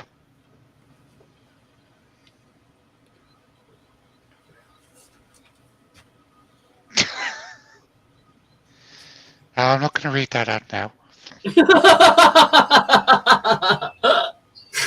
It gets funnier. I wasn't too sure if Dr. Bob would like it or not, but I did tag him in it anyway.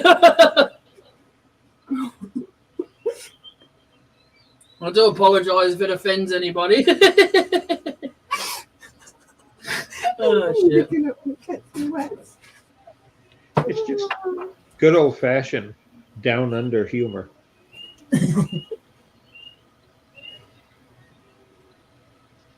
Oh, there's more. There you go. Thanks. I'm coming to down. Sorry, I'm. Oh, a woman's teacup. How fancy. Nah, bloody coffee cup. It's got percolated tea in there. All of our coffee cups have tea in them. I mean, all of our teacups. All our teacups have coffee. Bloody tea. That's a coffee cup. Now this is percolated, so you don't need much. If I had a cup that big, I'd be bouncing around like Tigger. So it's an oversized Demitasse. I suppose it could be. An Australian shot glass. You got to have a handle, so after Yeah. the first one, you got to hold on to it. Yeah, so we can slam it down faster, you see. You don't need to put your mouth.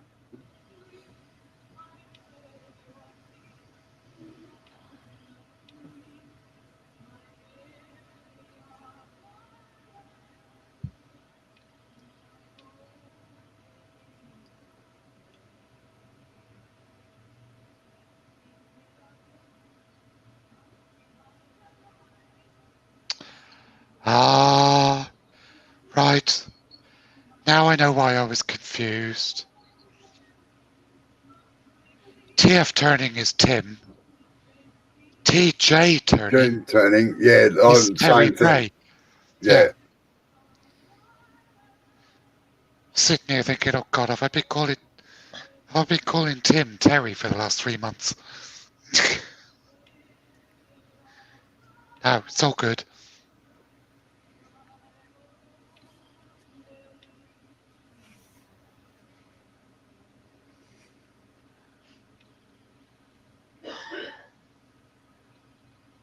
I think Blair had some internet issues.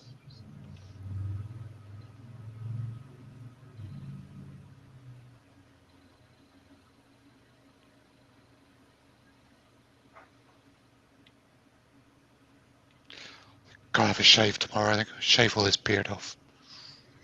Nah, look, you're not a wood turner unless you've got a beard. God, it's doing my nuts in. I must admit, I'd have when the barbers opened up last week, I was just about first in line to trim my beard back again.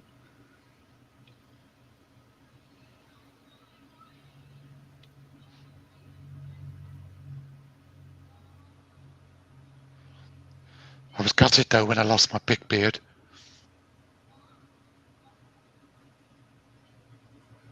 Yeah, that's the thing with beards. They've either got to be short or long, I reckon.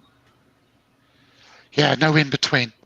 Yeah, I had a beard that I used to be able to button my coat up over. Kept my chest warm.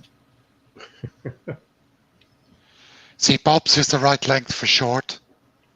Yeah. Mine used to be mid down, almost to my belly button, but it was just a goatee. Yeah, mine's number 3. It's about half an inch long. That's the way I like it. It's almost I never 18 liked- inches long, my long beard. I just never liked a beard, though I had tried to grow one a couple of times, except that when I was a POW, I made the big mistake of turning the wrong way into a knife that they had like this. And I was trying to break the hold and turn away this way, except being young and 20, we had all the training in basic on how to break a hold and get away, and I did it wrong, so I've got a scar like this, and it always embarrassed me, so I have the beard to hide it. Because All any right. other vet would look and say, oh, we know what you had happen to you. You didn't pay attention in basic. Yeah, no, I grew a beard. I had a bad motor accident when I was 17. I wasn't driving. A friend of mine was driving. I went through the windscreen and nearly cut my throat. And it's funny, I was always balding underneath the throat here, but over the last 20 years, it's all grown. The hair's actually grown back over it, so that was pretty cool. Well, I've got a fairly big scar on my neck. I've got 2. I've got one where I had a trachea, and the other one where they opened me up to do loads of procedures. But I'm still a bit self-conscious about it because it's fairly prominent. Yeah, I go through phases. I don't like the beard, then I do, and then I don't. And can't make my mind up. Mine's only been off 6 times since I was 17, so that's a long time ago. Cool, yeah. Same for me. 17. What was I? 36 years ago. Ah, you're a youngie. 53 years for me. Don't feel it, bud.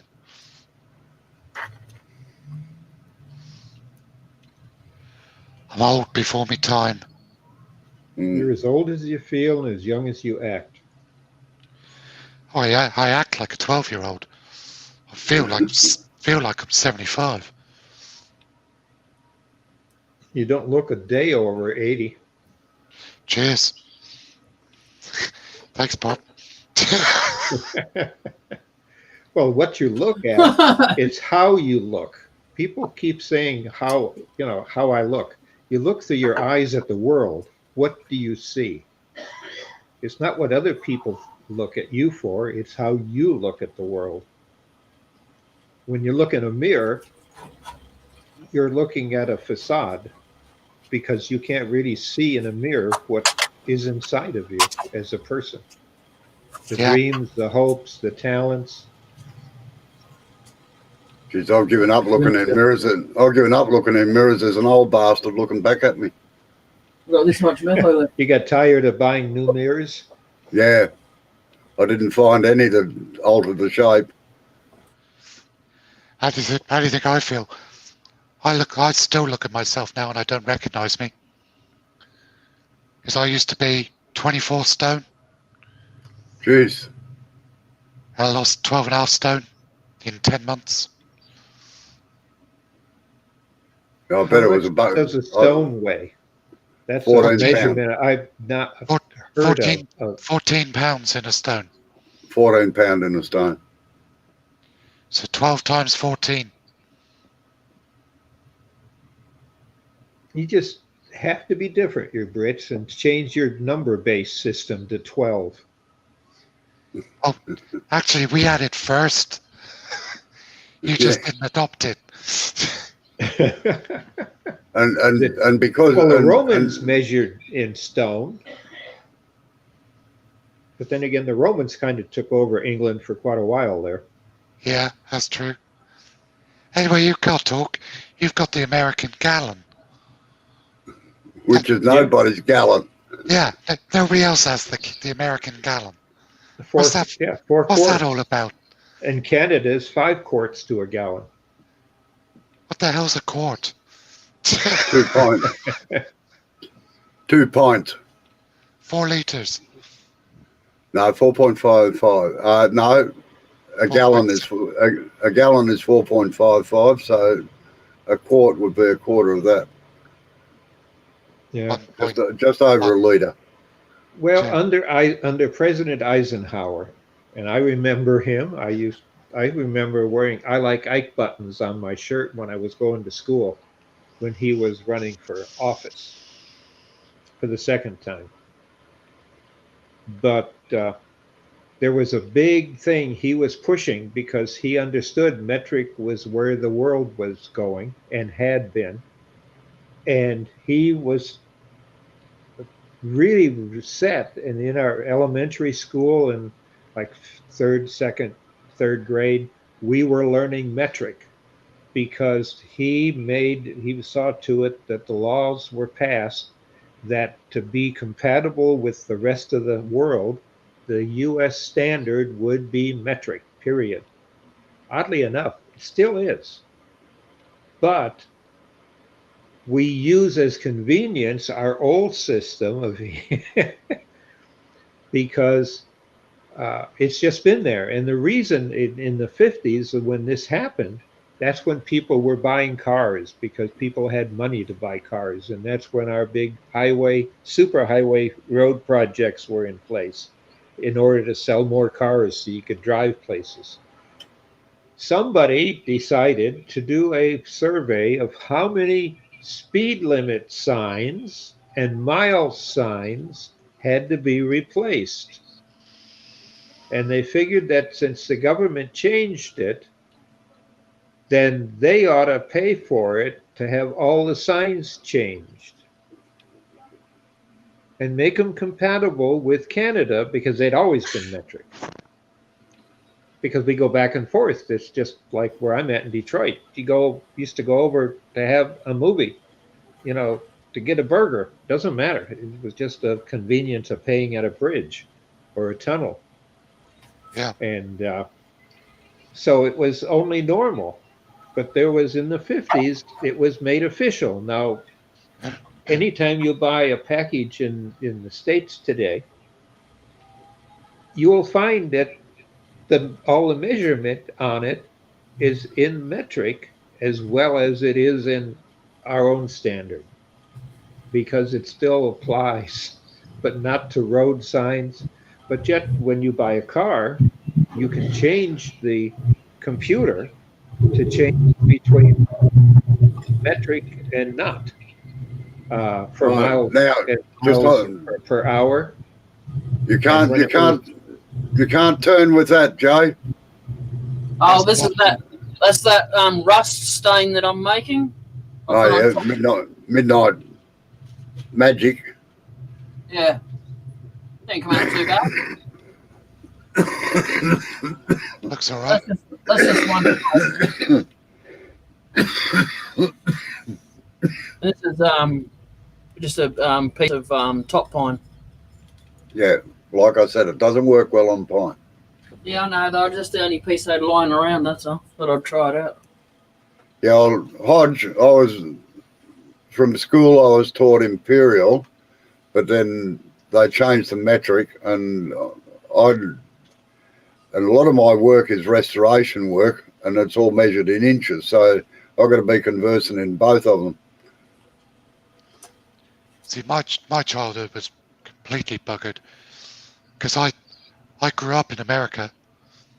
I lived in America for 10 years, from 3 to 13. So I went to elementary and junior high in America, came back to Where at? England, Virginia, Wow, Middleburg, Virginia, I know the place. Neat little town. Coleman Elementary I went to, and Marshall Junior High. Because when I came back to England, even though I was born here, because I'd moved when I was 3, I didn't know anybody. So they all called me a Yank because I had an American accent, and I didn't know what was what. I didn't know whether I was metric or imperial, American imperial, British imperial. I was all over the place. I still haven't got a clue what a kilometre is. 1.6 miles. Yeah, whatever. Something like that. Well, if you drive a car made in North America, that includes Canada and Mexico, when you cross the border now, it changes automatically on the dashboard. Really? Yep. And That's before cool. that, they had it set up so as, and it's been a long time, back when I was coming out of Vietnam era, first car I got. I went to visit in Canada, relatives there. And there was a button under the dash you pushed, a mechanical one, because it was a mechanical odometer, and it would automatically change between the two. But they always on the dial had both across, so you'd look at it and say, wow, I'm going so many kilometers or that miles. Well, we had Canadian a police loved it because it says, oh, you can go 100, and and you were still in miles per hour, and they loved giving tickets for that. well, we had a really good system because up until about 1970, I suppose it was, all the cars had imperial speedos in them in miles per hour, and the odometer was read in miles, of course. They produced the sticker that used to stick over the top of the dashboard that converted it to metric for you. That was a very complicated system. And actually, Hodge, as an engineer, it's funny, as an ex-motor mechanic, I used to still work in thousandths of an inch even when metric came in, because the measurements were far more accurate on all the micrometers and everything in imperial and metric. And science, as Hodgepodge was saying, yeah, the science is always metric, always Yeah. has been. Well, just be careful doing that, Jay. Yeah.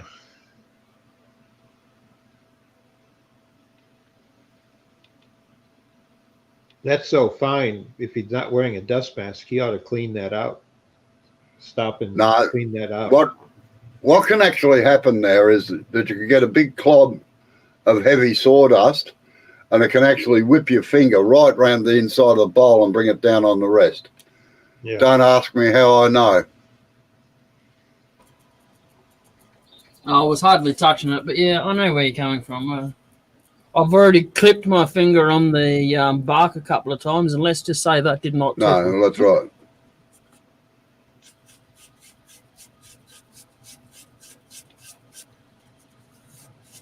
How's that cleaning up, Jay? Yeah, it's not too bad. Good.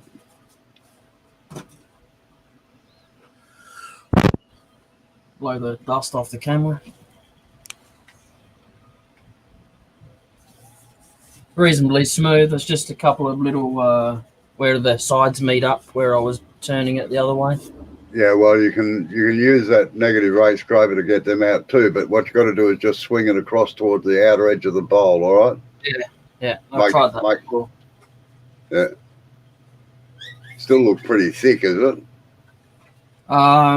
Yeah, but with the cracks in it, do I really want to push it and go much thinner? Well, it's your call. Not really.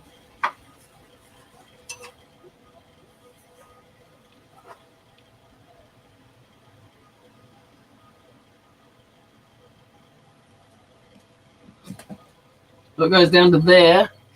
Yeah, I can't see how deep that is. I'm about to. They've got about that much space left. Oh, geez, heaps. But unfortunately, with the tools you've got, you can't get down there. No. You could send it across to Bob and he could get his deep holler in there. Or he could send it here either way. Yeah, good night, Tim. Thanks for coming in. Cheers, See you Tim. later, Tim. Take it easy. Hodge, gotta love a negative rake scraper, mate. Yeah, Best thing ever. that's all I've ever used for the last 35 years. They're As awesome. I'll say tonight during my live when I get there. I love the one I made. Yeah, It's my favorite scraper for two reasons. One, because it's got a good negative rake, and two, because I made it. yeah, you'll be shocked tonight, Mark, if you come into my live at what my negative rake scraper looks like. What grind do you have on it? Sorry, What grind angles do you have on it? I don't measure angles. I just know what works for me, so I just put them on there.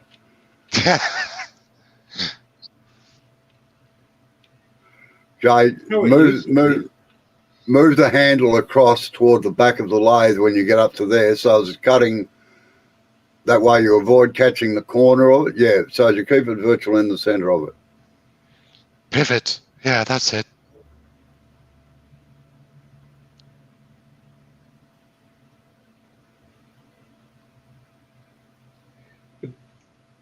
I think I remember back when I was learning it, when I was 10, 12 years old with my grandfather. All scrapers were negative rake. That's what we call it now. To then, that's the way they were made. Period. Right? It started out with the ivory turners. Actually, it's the only thing that will cut. It's the only thing that will cut ivory and bone without chipping it.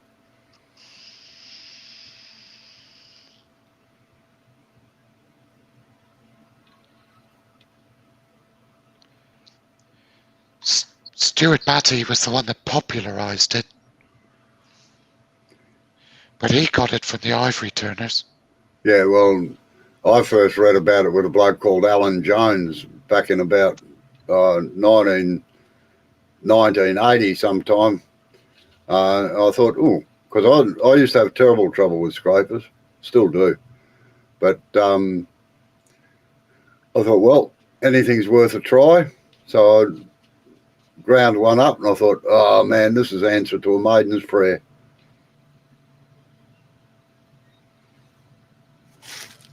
I never had a catch with one since.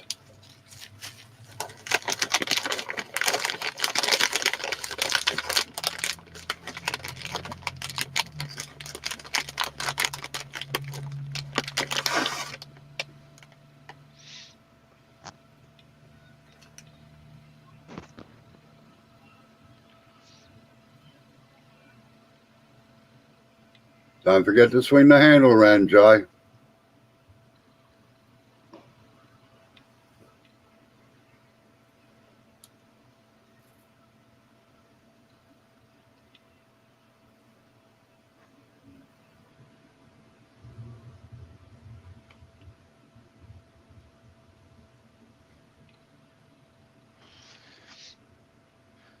Can't guarantee I'll be there for all of it, Robbo.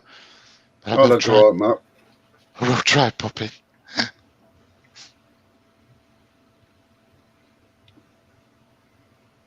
How many hours before you go on? Uh, I know it'll be tomorrow for me. let's see, it's 1:17, so about 6 3/4 hours. I've still got to set up the cameras yet. I don't know how I'm going to do it.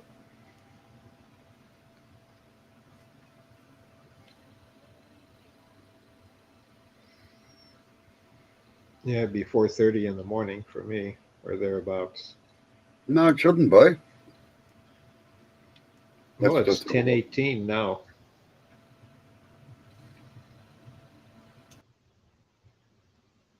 You see, I'm yesterday to you.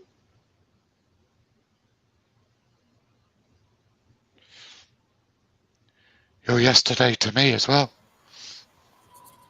Where'd Robbo go this time? Don't know. It just disappeared. Pop.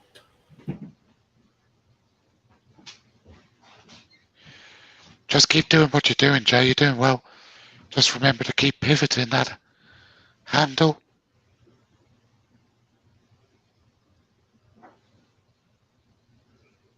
A trick I do when I do that, I was taught, is that I use the left hand to push down and keep it and guide it around the tool rest. And the other hand steers it. The back hand of the tool does the steering. That Yeah. way I can push it sideways and whatever, because you steer it from the back. It's like when I'm basically turning one-handed. My left hand is just there for support, show. Doesn't really do much. It's just the weight of the arm pushing down Yeah. on the tool. Because I can't feel it, so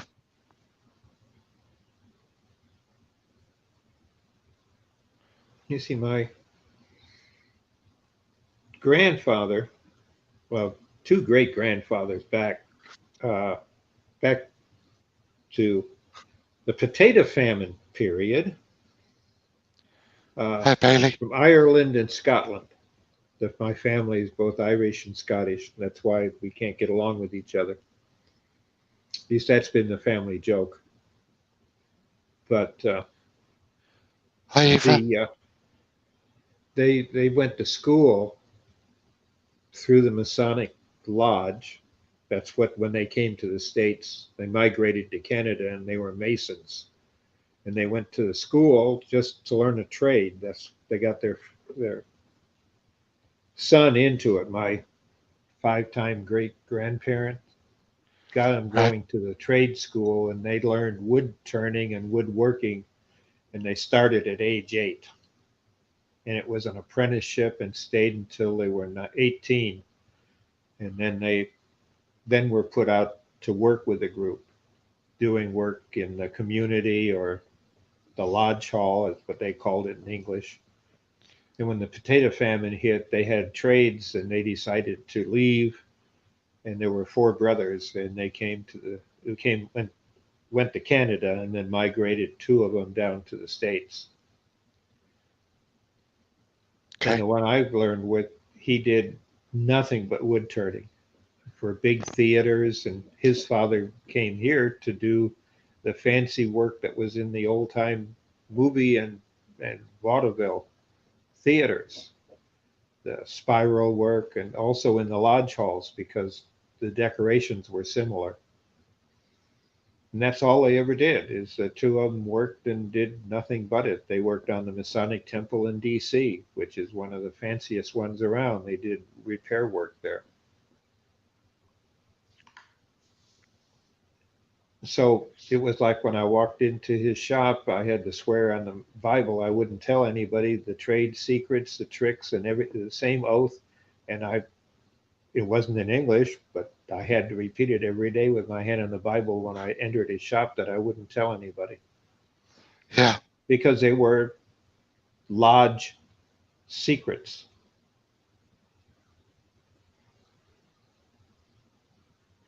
I remember my first time turning See, I like all bald. that. I like all those traditions.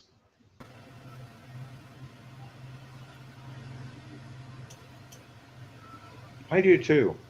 Well, it's part of history, and you kind of feel like you're part of it. Yeah. I still have my tartan, the one that my grandmother made, and then afterwards I've had other ones made big enough for me. Yeah, so do And I. I can fold a kilt, and I can put it on. I don't, I laugh when you go to different programs and people are wearing kilts and they button it shut. You what? Don't you pleat it first? Yeah. Well, how do you put it on? You pleat it on the ground and then you lay down on it and wrap it around you. But oh, well, show me how. And you forget that you got to put the belt down first and you feel stupid.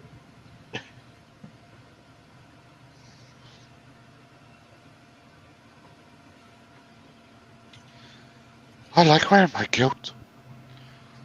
Quite proud of my Scottish heritage. Oh, yeah, I am. But that's what got me into wood turning. Yeah, thanks, Joe. Yeah, sorry, I turned around and knocked my mouse and pressed the wrong button. Hey, do they wear underwear under those things or what? No, we don't. No. Never. That's all Amber wanted to know. And there's a lot of reasons why I've been told over the years.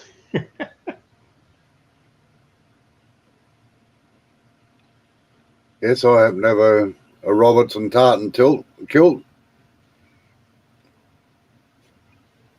I haven't. Last time I wore it was 32 years ago when a friend of mine got married, and I was one of the ushers or something, and he requested that we wear our kilts. I have for a few funerals in the past.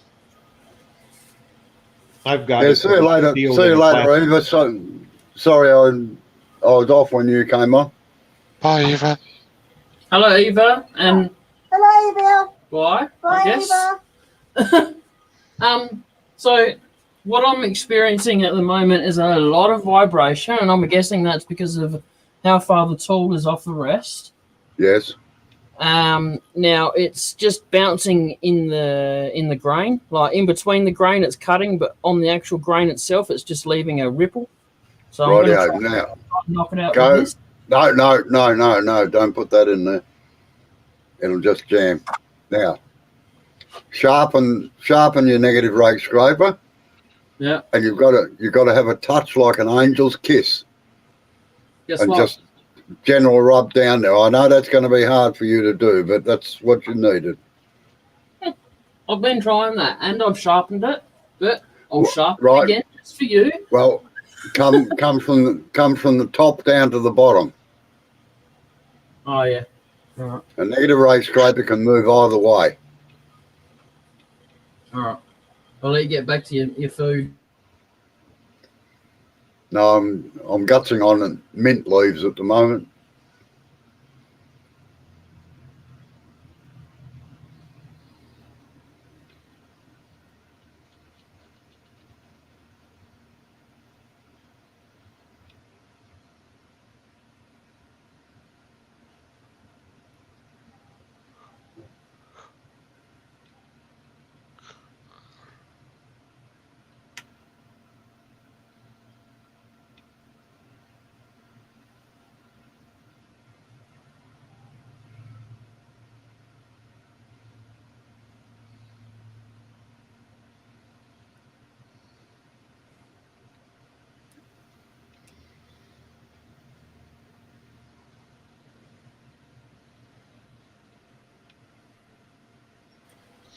Don't everyone talk at once. Bloody hell. Too quiet. We're waiting for the results of this pass, I would say. We're holding our breath.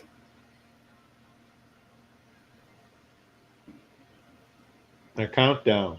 3, 2. Oh,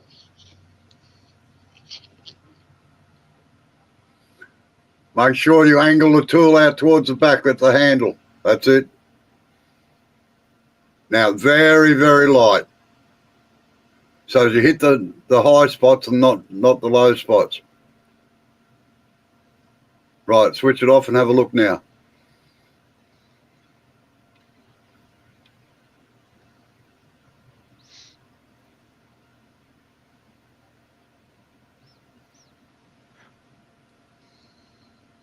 God, I hate being clever.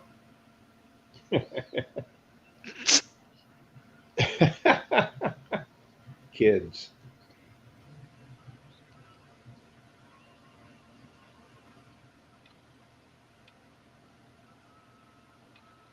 Like the song says, Jay, you got to know when to hold them, when to fold them, and when to get rid of them. Nice. Nice reference. You old smoothie. Oh, yeah, I'm a smooth talking devil.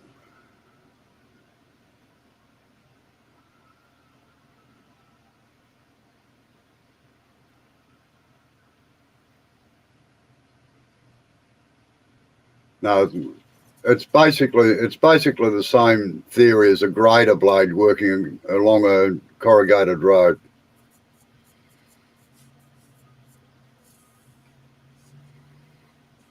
Yeah, I suppose. What? All right, I'll put it back on mute.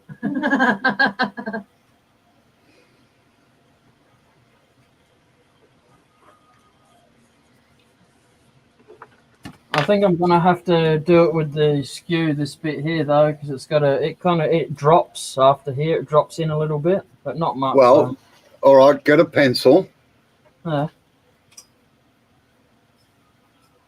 Yeah. And mark where the high spot is.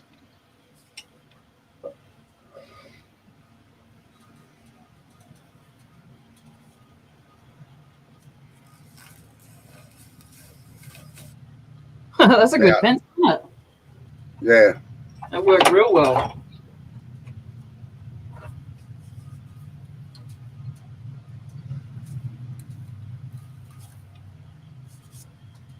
Yeah. Right. Can you see it? Now, make it about 1/2 inch wide. When you turn the lathe on, colour that bit in. All right. Back towards the bottom of the bowl, right? Yep.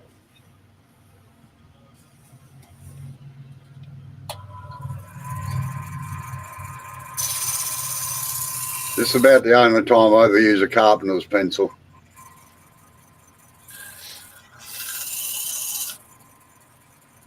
That didn't work very well, did it? I don't know. I can hardly see it. Yeah, that's what I mean.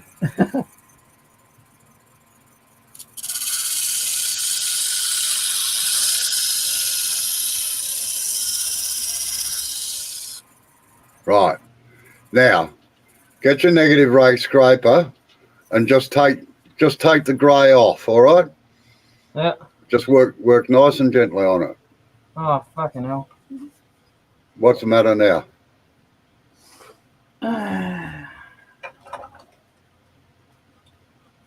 Would help if I put it on the high spot, wouldn't it?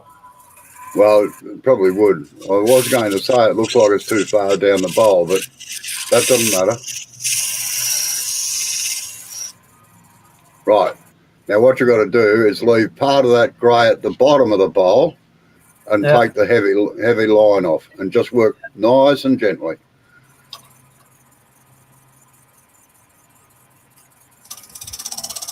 No, come from the bottom up.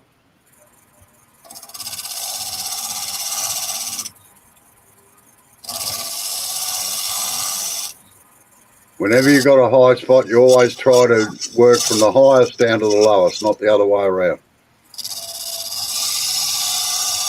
All right, that'll do it. Now have a feel of it.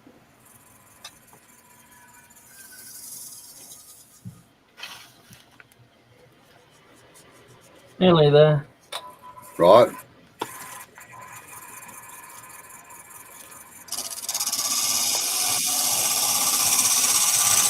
Now don't take any out of there or you'll end up with a hollow in there.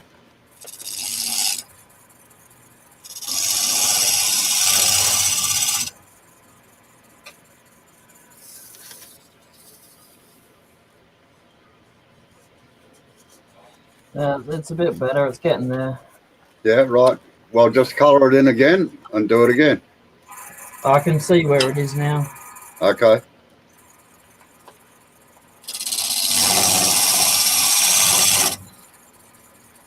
Gently, gently.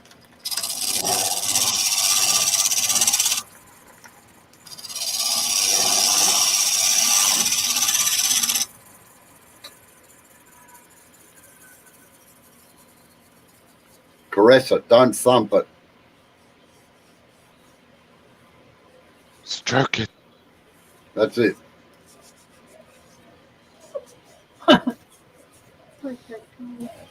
Yeah, I know. They like that.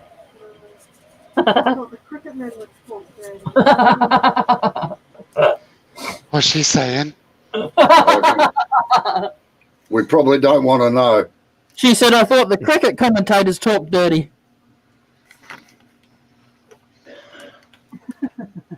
That ain't talking dirty. Nah. You haven't heard the commentators here.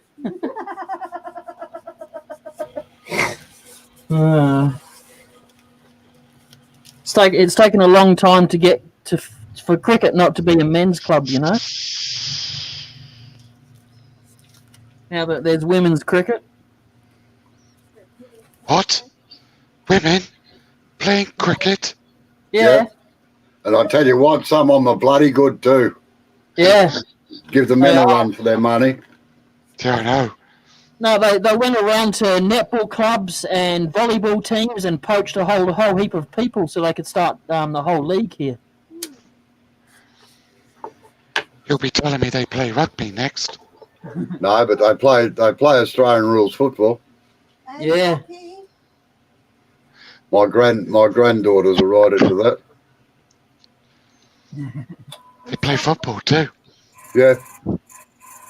That's what he just said. No, Mark's referring to soccer, we call it out in I Australia. know what he's talking about. They call it football for some reason. Oh, 'cause you kick the ball with your foot. It's not rocket science. Oh, okay. That is like oblong balls. What's the matter with an oblong ball? Huh? He's not answering that one. Righto. Come on, Jay, get on with this bloody bowl. I got work to do. Yeah, get them pencil marks out.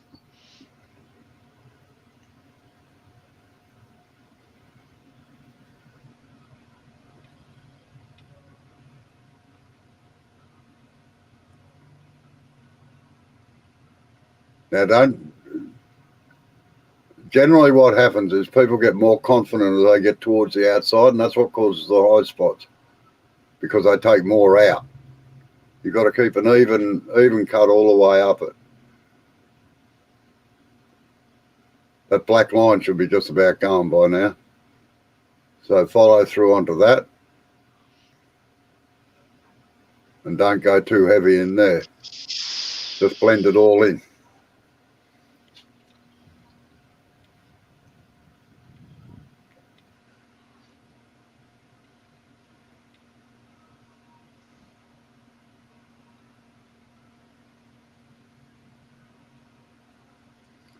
And don't be afraid to stop the lathe and have a feel of it every now and again, just to see how it's going.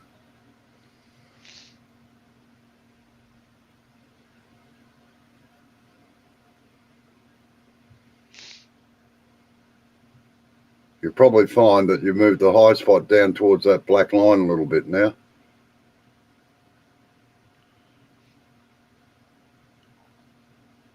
Yeah, right. Well, you got a black line there. Just remove it and blend it in.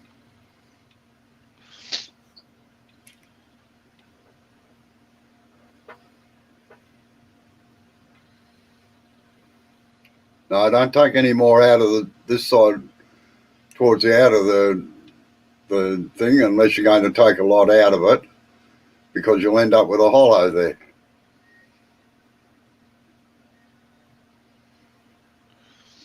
Got to remember Einstein's theory of relativity. Everything has an equal and opposite reaction.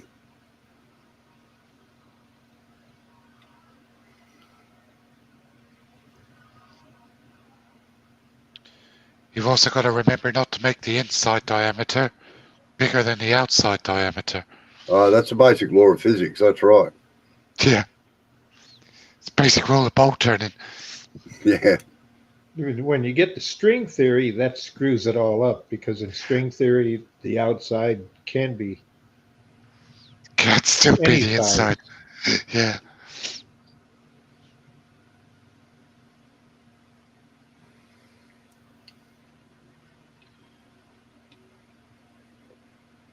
I remember doing a demonstration years ago at a school, and all these kids are there waiting to see the light turn on. I said, well, guess what, ladies and gentlemen? Today you are having a lesson in physics. And they went, what?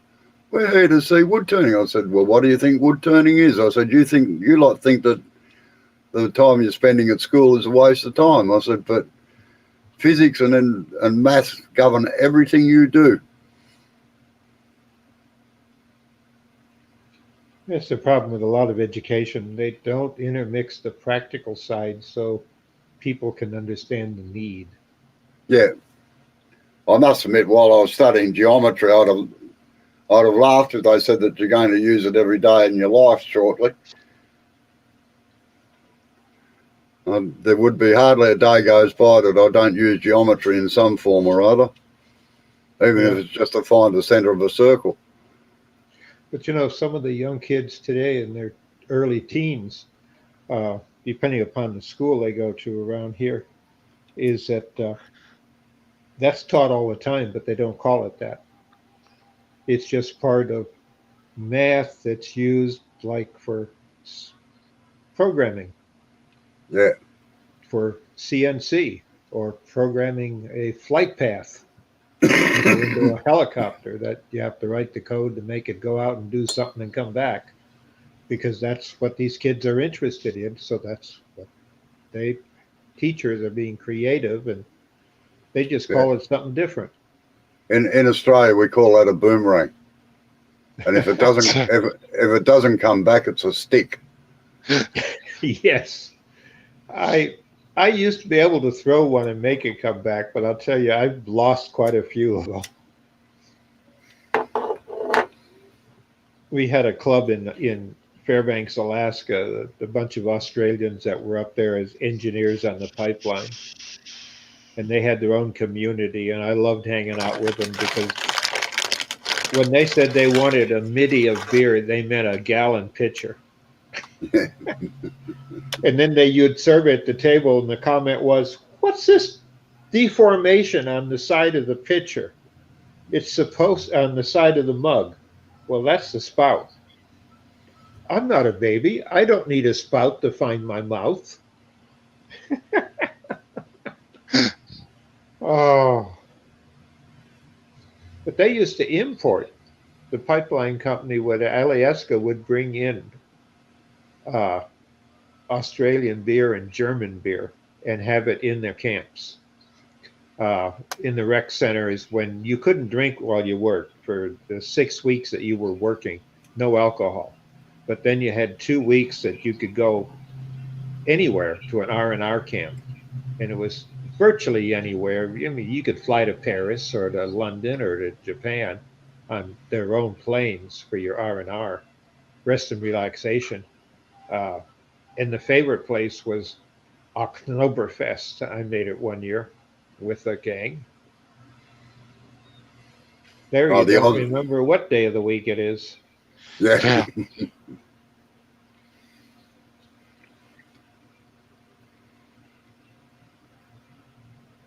But that was a neat break when I was in Vietnam to go with Air America to spend Oktoberfest or Oktoberfest at Ramstein Air Base. They even got me a phony ID so I could drink.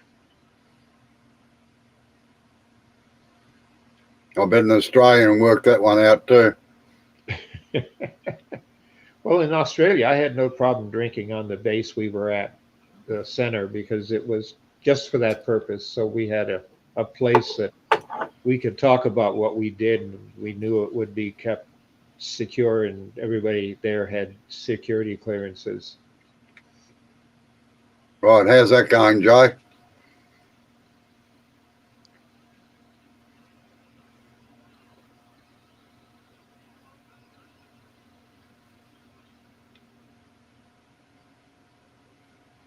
It's looking good. Yeah. Yeah. The only thing it's missing is a spiral red line starting at the outside going in that'll hypnotize us as it turns on the lathe.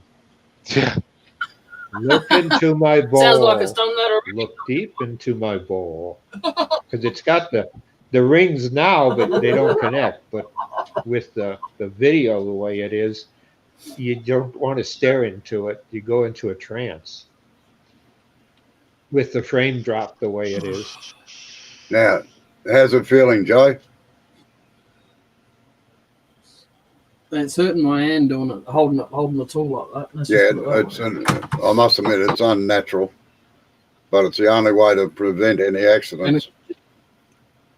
Just happens to use the wrist that I've, Yeah, I know. I've fractured a bone and had a tool ripped out of my hand in the last, Yeah. Yeah.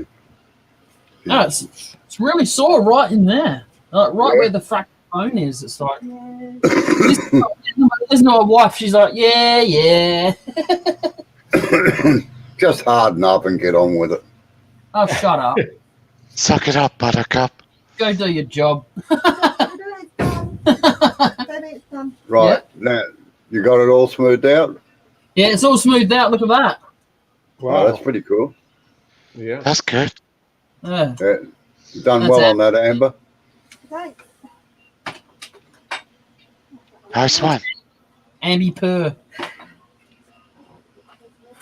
Come on, man. I was kind of hoping to finish this today, but it's kind of looking like it's not going. Yeah, I've got to get going. Otherwise, I won't get anything done, unfortunately. Yeah, and I've got to go to bed. Yeah. Quarter to 3 here.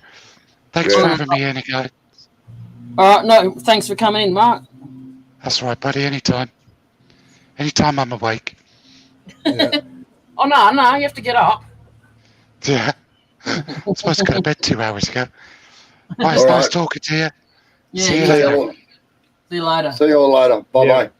Bye See bye. you, Jay. See you later. See you later, Bailey, Steve, Amy, if she's still in there. Cheers, everyone.